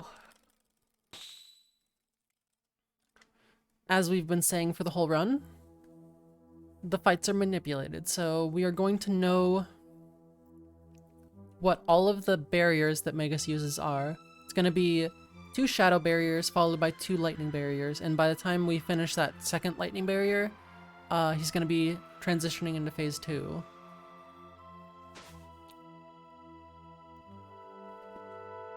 And then it's just a sort of tight,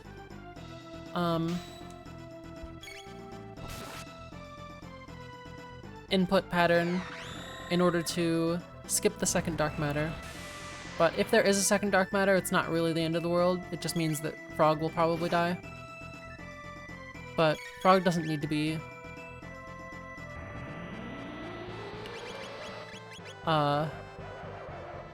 Frog doesn't need to survive for this fight.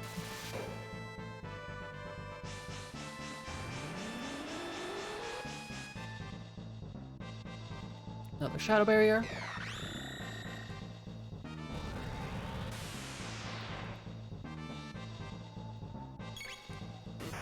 Gonna do a little bit of an unbuffered rocket roll on this next one as Robo comes up. This one will give me a lightning barrier.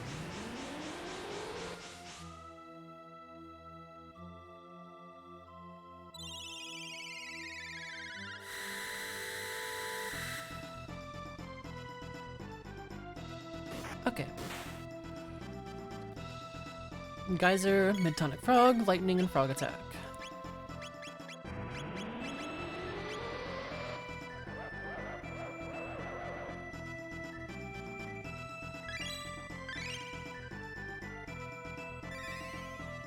And for the rest of the fight, it's pretty much going to be Chrono slashing and Frog critting.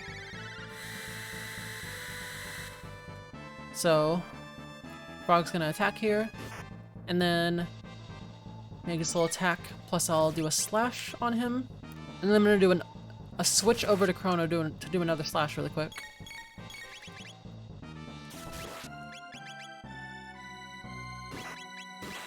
And mash out one more slash before the spell hits.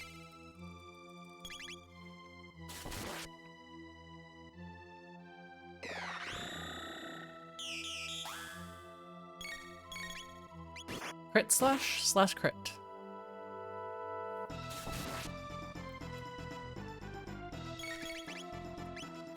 And we're gonna use a Robo attack just to line up the crits again. Slash and Frog attack. Oh, interesting. We got the dark matter early, so we might actually get a second dark matter because of that. But I can try to get the skip still, even with that.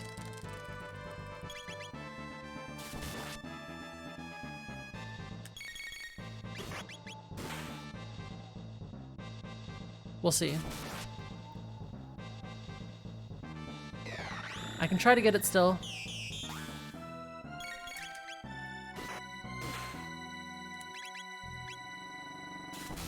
I'm gonna be using the slash before the frog crit. Or I'm gonna be using a lightning instead of the slash at the end, and using that, and then a frog X to try to get this a little bit faster, to skip the dark matter still.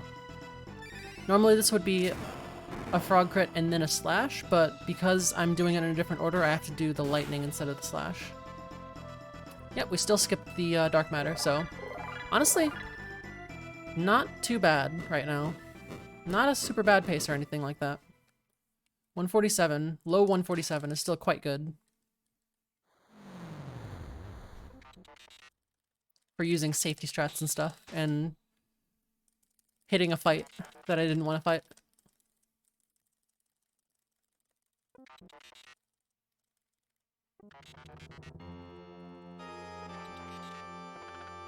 Alright. Now there's a bit of a cutscene here. This would be a great time to take a short break before we come back after this cutscene. Oftentimes I would take, since there's no necessary inputs during this cutscene, I would take like a restroom break. But I'm not gonna do that this time.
Alright, back from the cutscene. Or back from the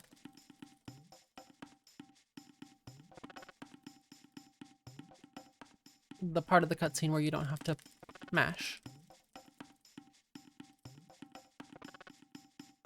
Alright, here is where the script for the runs diverges. This is where the bid war would be cut off right now.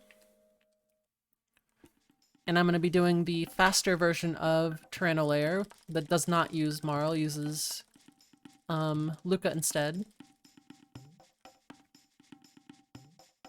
for Black Tyranno. Just because Fire Sword is a faster animation, basically. We'll do a little fade out right here.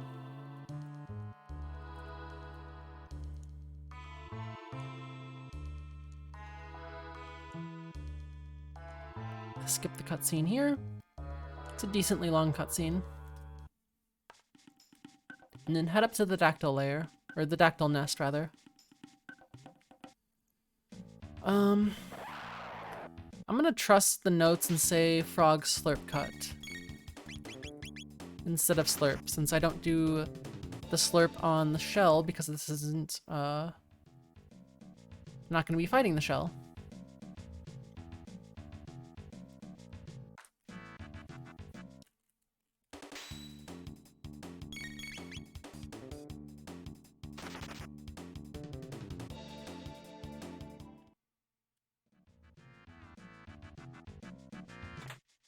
Actually don't need that Medether, but whatever, it's not a big deal.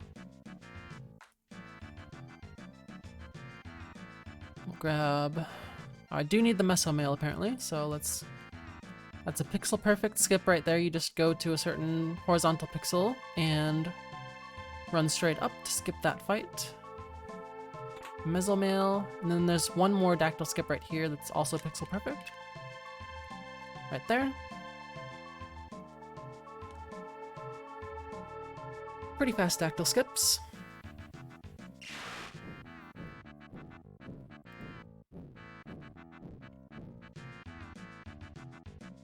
And I need Ayla and Luca for this fight.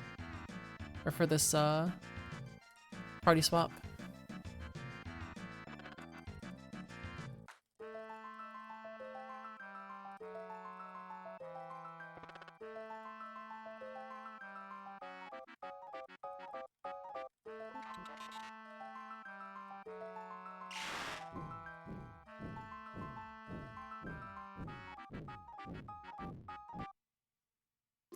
Luca, that's good.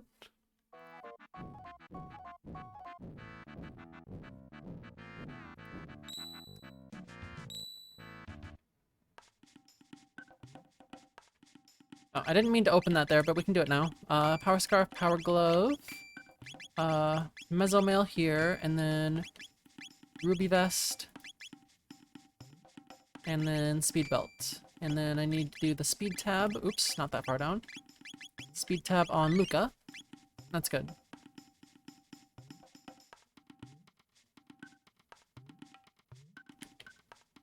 Now we're onto the Tyranno layer. Normally I'd do that menu right in this room. Now I can no menu the 3 Reptite fights here. I need to set Cyclone for that. I also want to set Tech for Ayla, although it's not really as necessary in this category.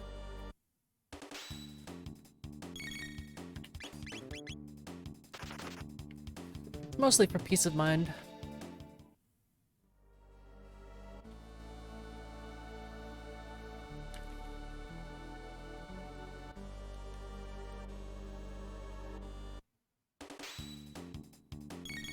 One more runaway here.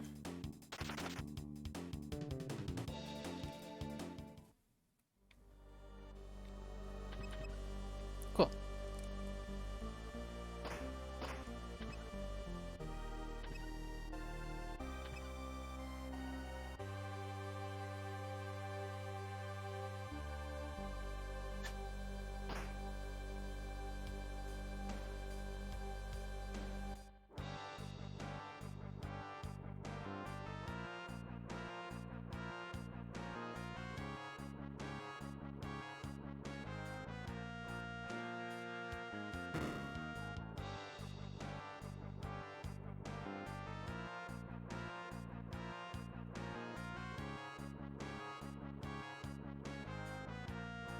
Okay.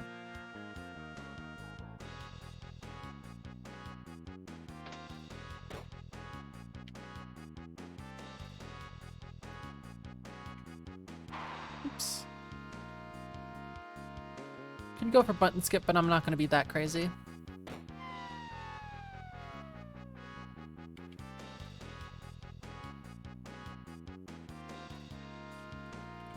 Then there's several fights in this room that I'm going to skip by going around it. There's so many fight triggers in this room.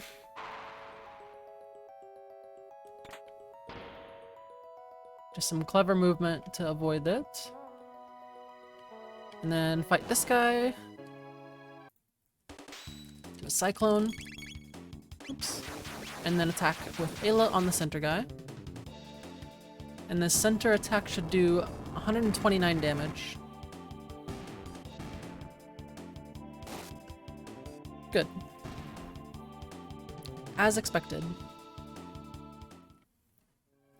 Now this is Nizbel Fade. Nizbel 2 is going to be faded out skip. And during this I'm going to equip the Berserker on Ayla. Oops, that is not the right one.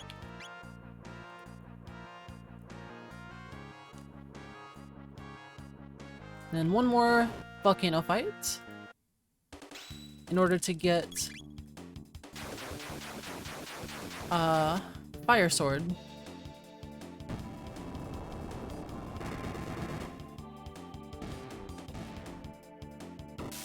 Should be 378. Nice, good.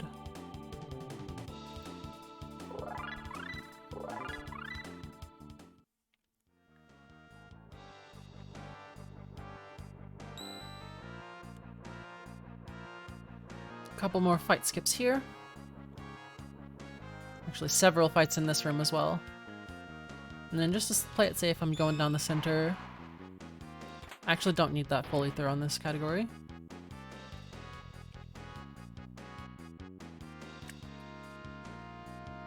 But either way, doesn't lose much time.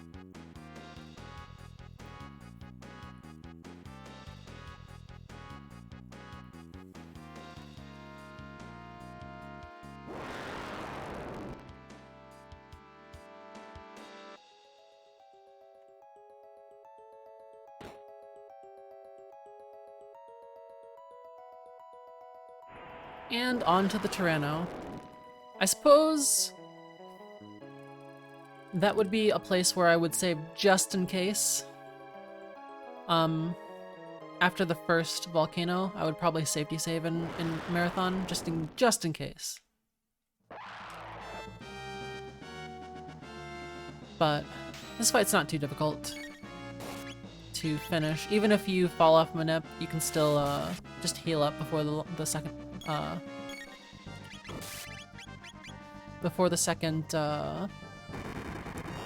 barbecue.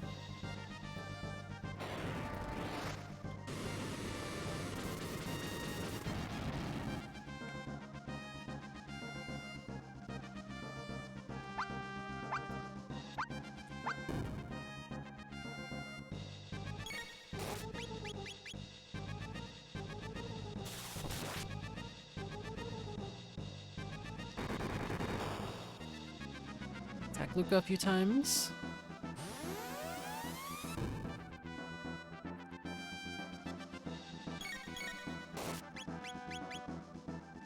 And we're just attacking Azala as many times as possible until Azala dies. Gonna mid-tonic Luca here. Chomp. Just in time. Teleportation or rock on Chrono. Attack plus Fire Sword.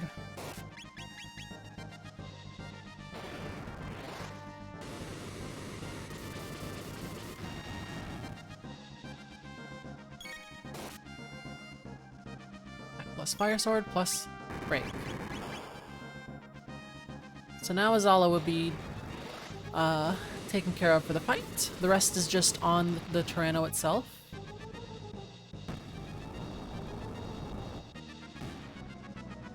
Attack mid-tonic.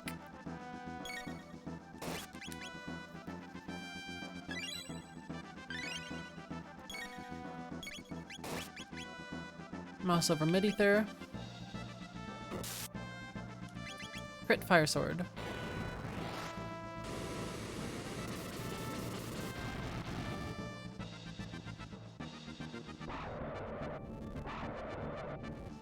Crit.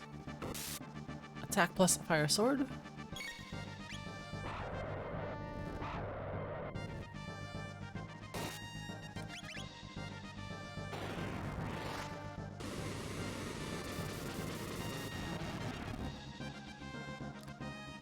Attack plus full ether or mid ether, doesn't really matter. I'm used to using a mid ether, so I'm gonna use that. Attack plus Fire Sword.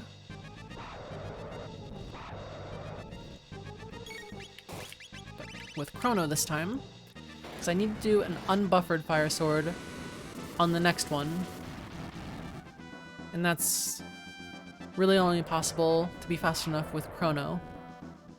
So crit, and then we're gonna do an unbuffered Fire Sword. Oh, it's actually a little bit less,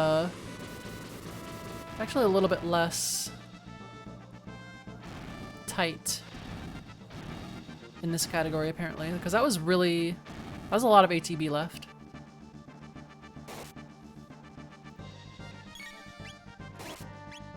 Revive.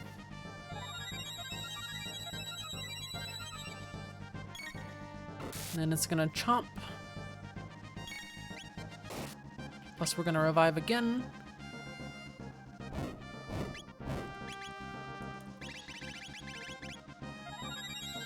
I suppose I could have set tech for Chrono there.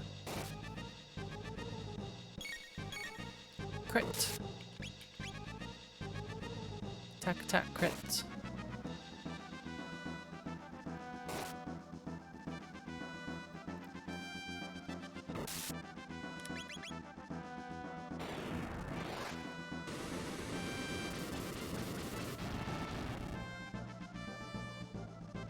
Ah, it has a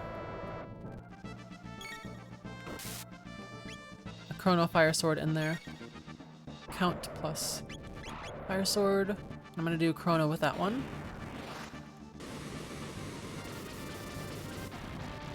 I see, there's a unbuffered Fire Sword in there. I've never done this fight, honestly.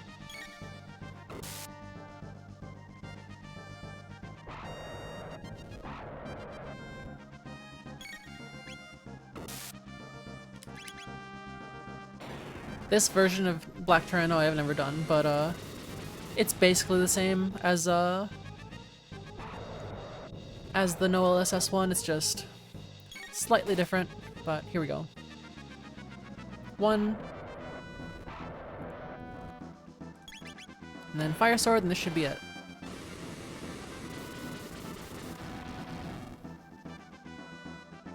There we go. Not bad, not bad. No mistakes.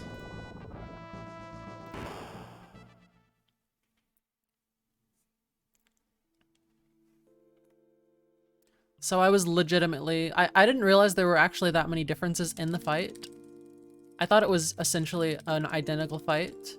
It starts off that way, but there are a couple little changes here and there. So I'd always done the Marl one, even in any percent runs. Because on the RPG Limit Break run, we didn't set the category until after Black Tyranno. Anyway, now, cutscene time of course, but afterwards we're going on to Redonite. We do need to grab magic for Frog. We don't need to set... Okay, we do need to do the Power Glove for Ayla, actually.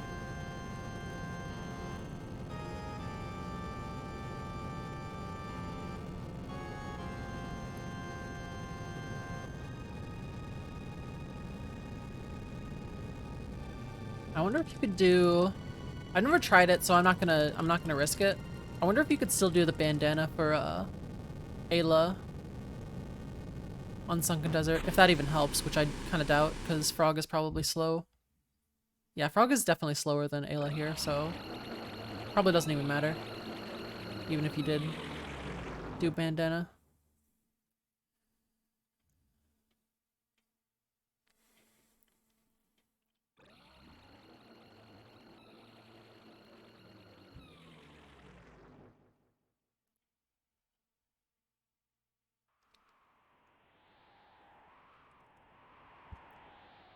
Kind of funny that this is my first run of any percent in almost 5 years.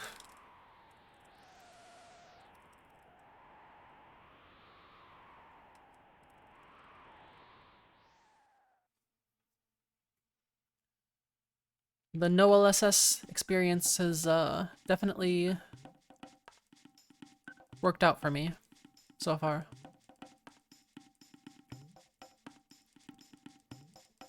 Okay, we're gonna do the Power Glove here.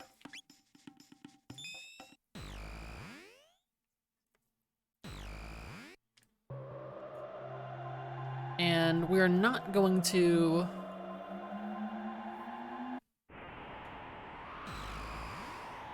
actually go through with Zeal. In this category, we actually just go up and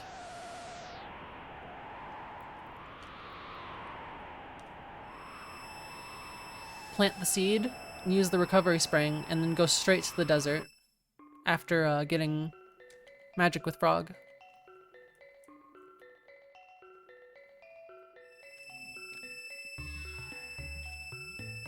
So, on to there.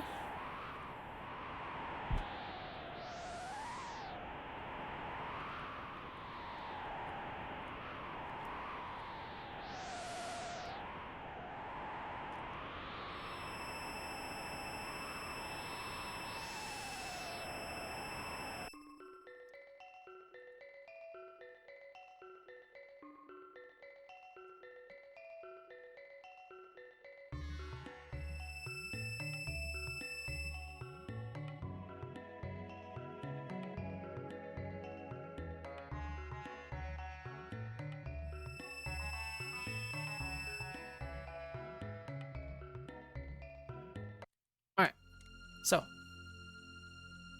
recovery spring and... Oops. That. Secretly plant it. Close all of those, and we're just leaving.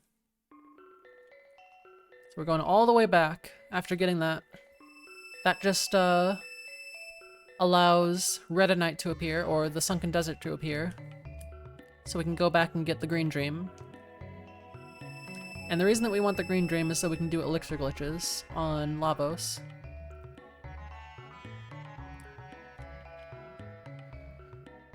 We are not fighting... We're not fighting the Lavos shell, so we don't even need to get the Swallow, and that's the reason we don't have to go through with anything else up there.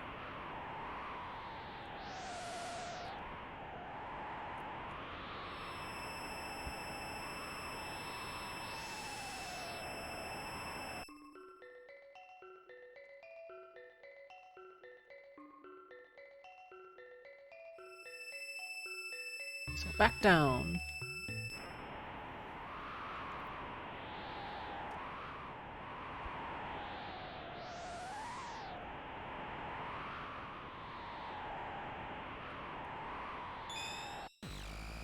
Alright. Back through here. Can't remember if this sends you to end of time or if it just goes to, Oh yeah, it does. Okay. You switch to Frog Ayla. Frog Specchio.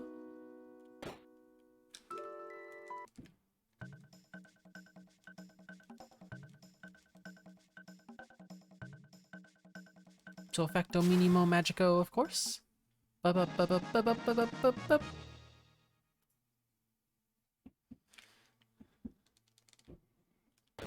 gonna clear the bucket text here.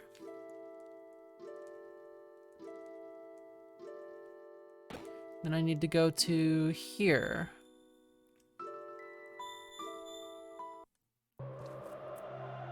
Already set the power glove, so we're good there. And I did use the heal recovery spring thingy. So I just need to make sure to do bird skip here to not drop RNG. Oh wait, actually it doesn't even matter because I have to reload either way. I have to do a bright load before this. So, I do need to also grab the lapis. Wait, why do I even need to grab the lapis? I actually don't know, but I'm gonna do it anyway because it says to do it. We're good there. Do a bright load.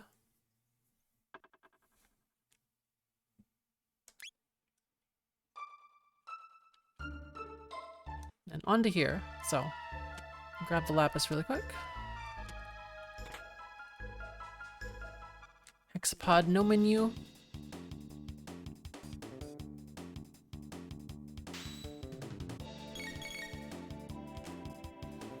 Luckily, that's like a built-in safety save there. Make sure not to run into that fight there. Do this. Oops, I missed it.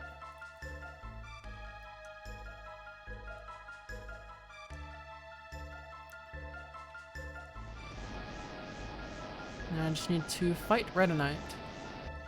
Oh, I got bottom right. Dang it, I'm gonna have to heal, just in case.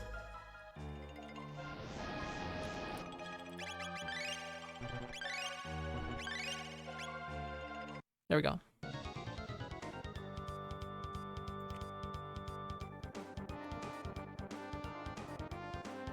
Couldn't get down to the bottom right fast enough. Alright, absorb, water, spin, cut, Rolo.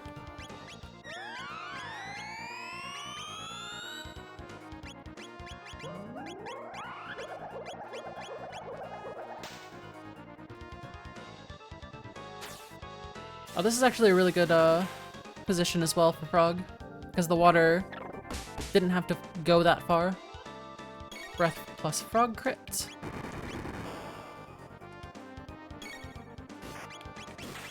Plus Lightning Center. Plus Rolo down. I'm doing this completely on just reading it right now.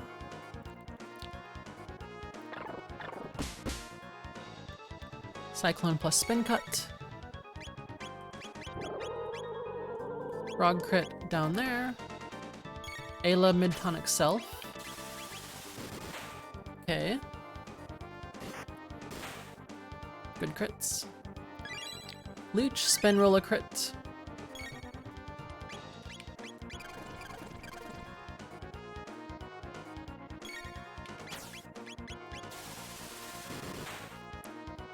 It's pretty easy to follow. Oh, there's an absorb in there. Is that normal? I think it probably is, because everything's going fine so far. Crit. Absorb, spin roll a crit. Yep.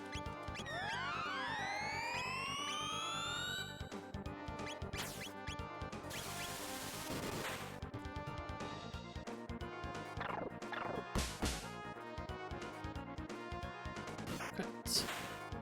Quake. Breath spin roll a crit is next.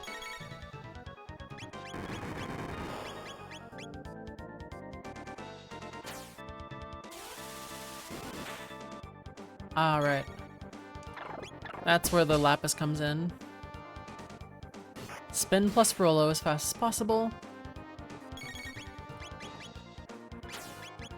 Hopefully Frog comes up in this, but it's okay if it doesn't. Oh, good, good, good. And then we need the Lapis here with Frog. Spin Rolo, legs dead.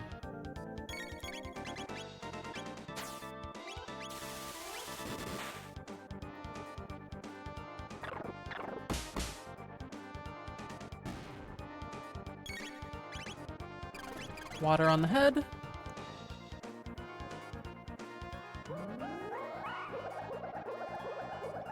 Next is X-Strike plus Mid-Ether.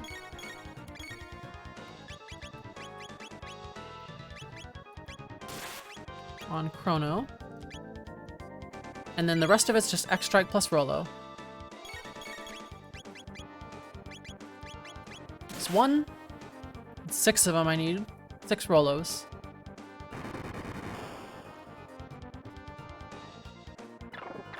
One.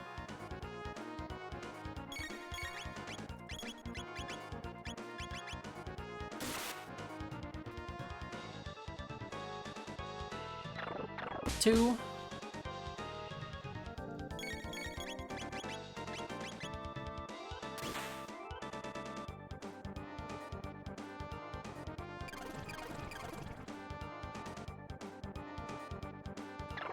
Three.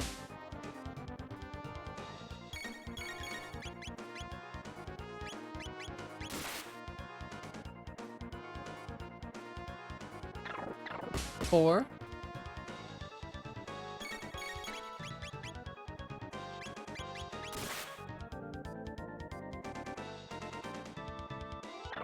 Five.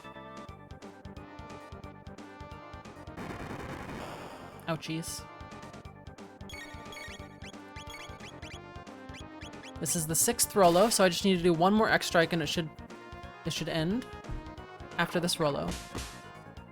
Alright. X-Strike. And core runs plus frog item.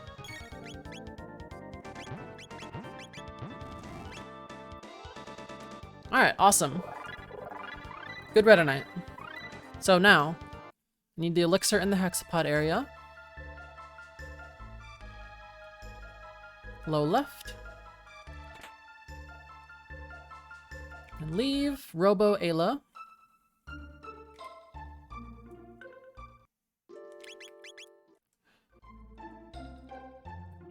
On our way.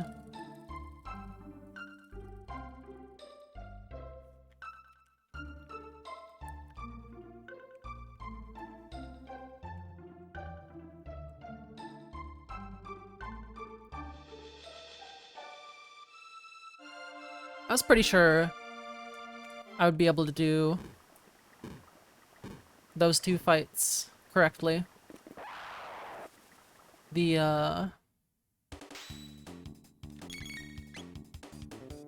I was pretty sure I would be able to do the Black Tyranno and the Redonite fight correctly, so I'm glad I was able to. Back here.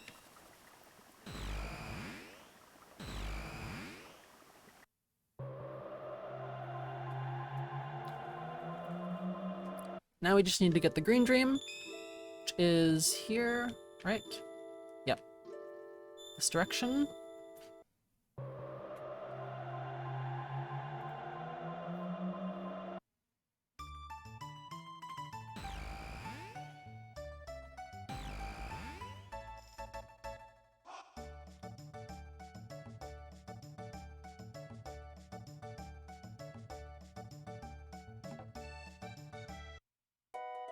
And I'm getting the elixir after the Green Dream, because I can go through the portal in the forest, and that's actually necessary to go through that portal for this category to get LSS. So, I don't need to buy anything here, just go straight into Robo.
Alright.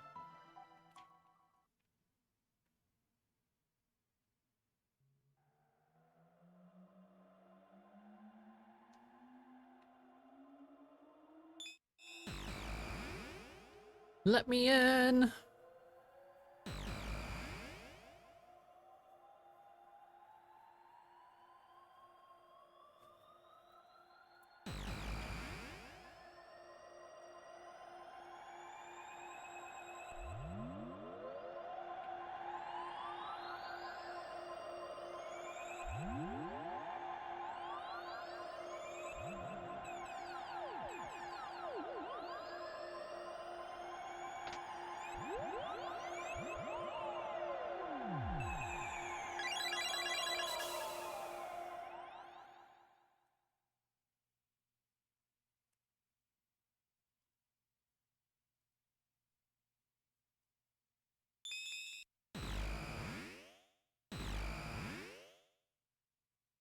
Plus Green Dream.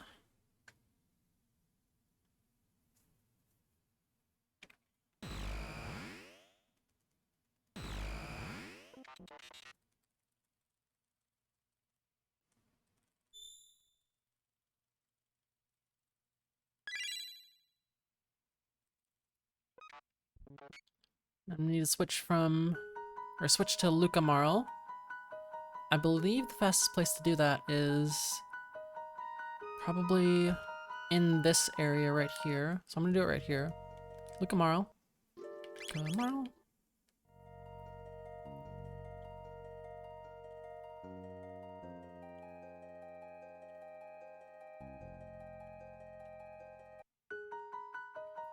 Need the elixir from the castle. For the final elixir glitches. Got one from Redonite area, and also one, I'm getting one from here. And I just need the two for Lavos.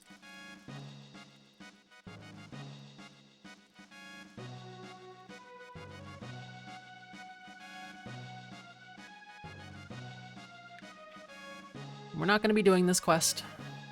We're just going to this and then going straight to Lavos Shell Skip.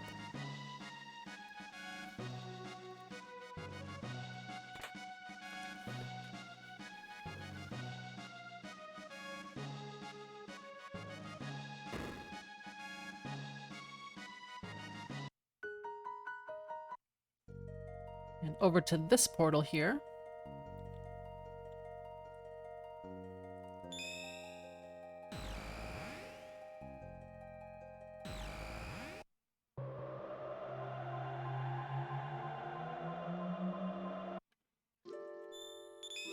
Now for LSS, I need Frog Green Dream. Oh, and I also need Battle Speed 2.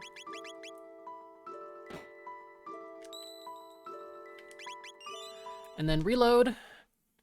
Time for LSS. Practice this before stream, or before runs. See if we can get it. Need to do a breakaway. Looking good so far. Good. Good breakaway. Even if I do it perfectly, there's still a 50-50 chance of not getting it.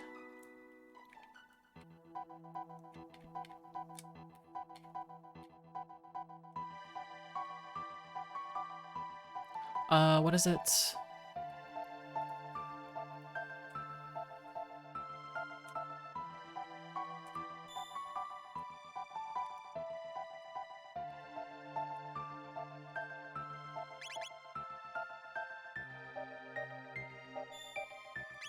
Might be okay.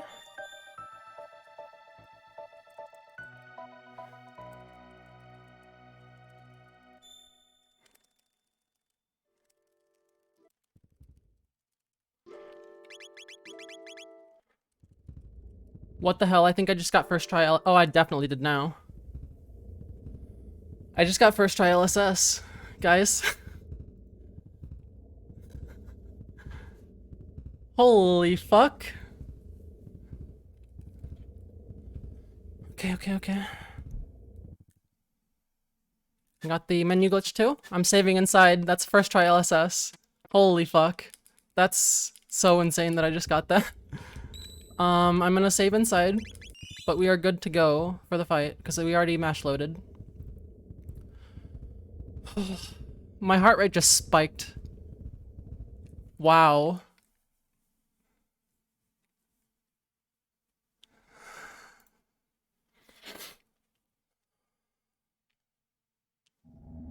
This isn't over yet. Like, we can still not PB, but like... Oh, let's go. We're gonna point to an empty spot in the menu. Oh, I can't. Well, that's fine. We set item on frog, so we're good there.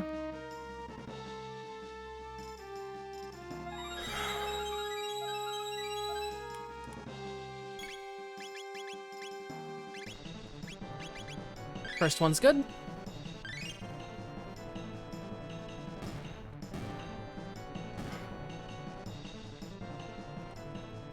If I get this core elixir first try, that's a huge PB.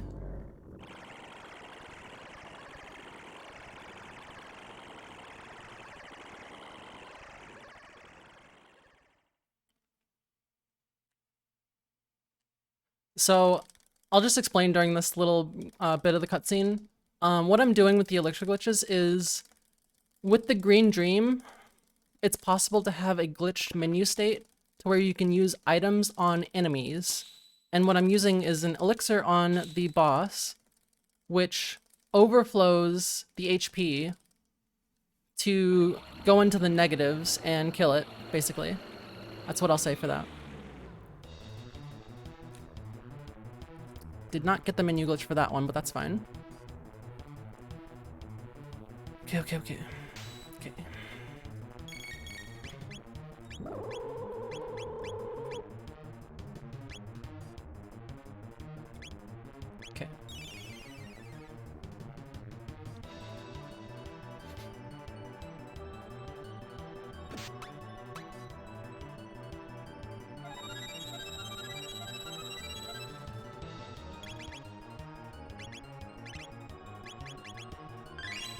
That's a PB! Massive fucking PB, holy shit. That's a GG. That's like... I couldn't expect any better for that. Holy fuck. I'm so excited right now. That's... Oh boy. What is the place for that run? Holy shit. That's like, I feel like that's 3rd place or something like that. And that's on the US version, which is slower. Let me check this. Oh, that's 2nd place. I just got a 2nd place run on this. Oh my god. 2nd place was Red Slash before. Oh, thank you so much, Qubit, for the 10 subs. Oh my god.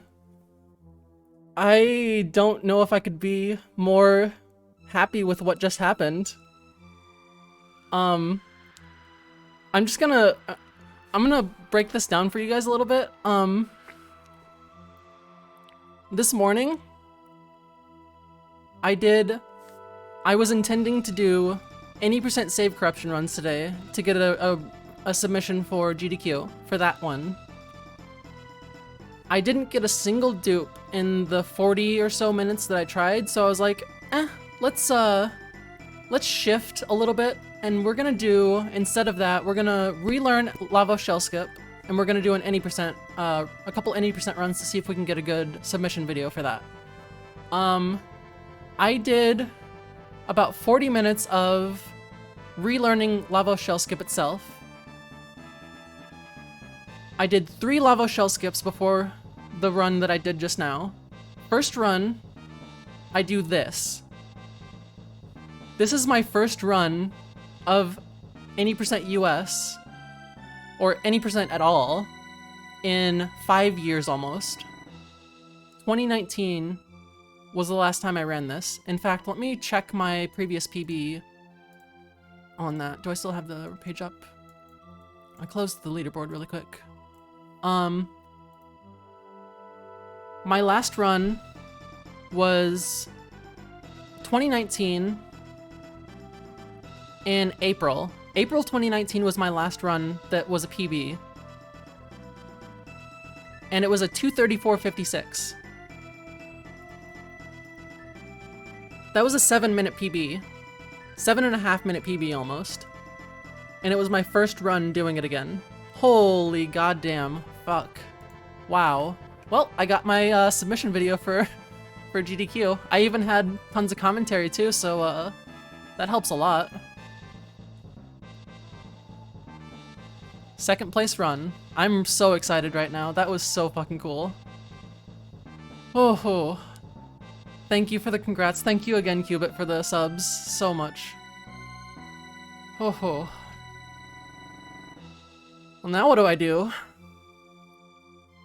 Yeah, that was essentially a marathon run. That was with safeties and everything.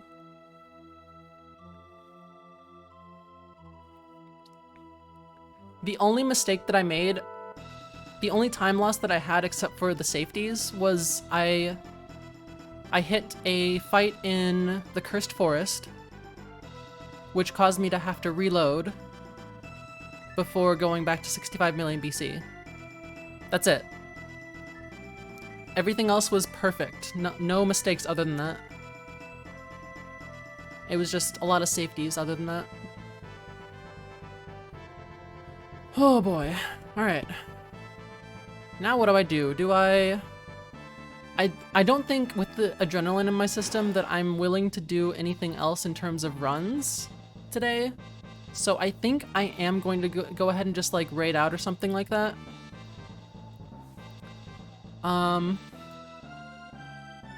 Oh boy. Let me see if there's someone to raid.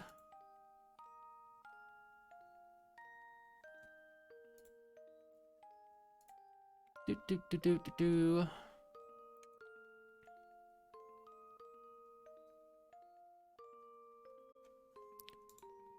I'm gonna check the Chrono Trigger category.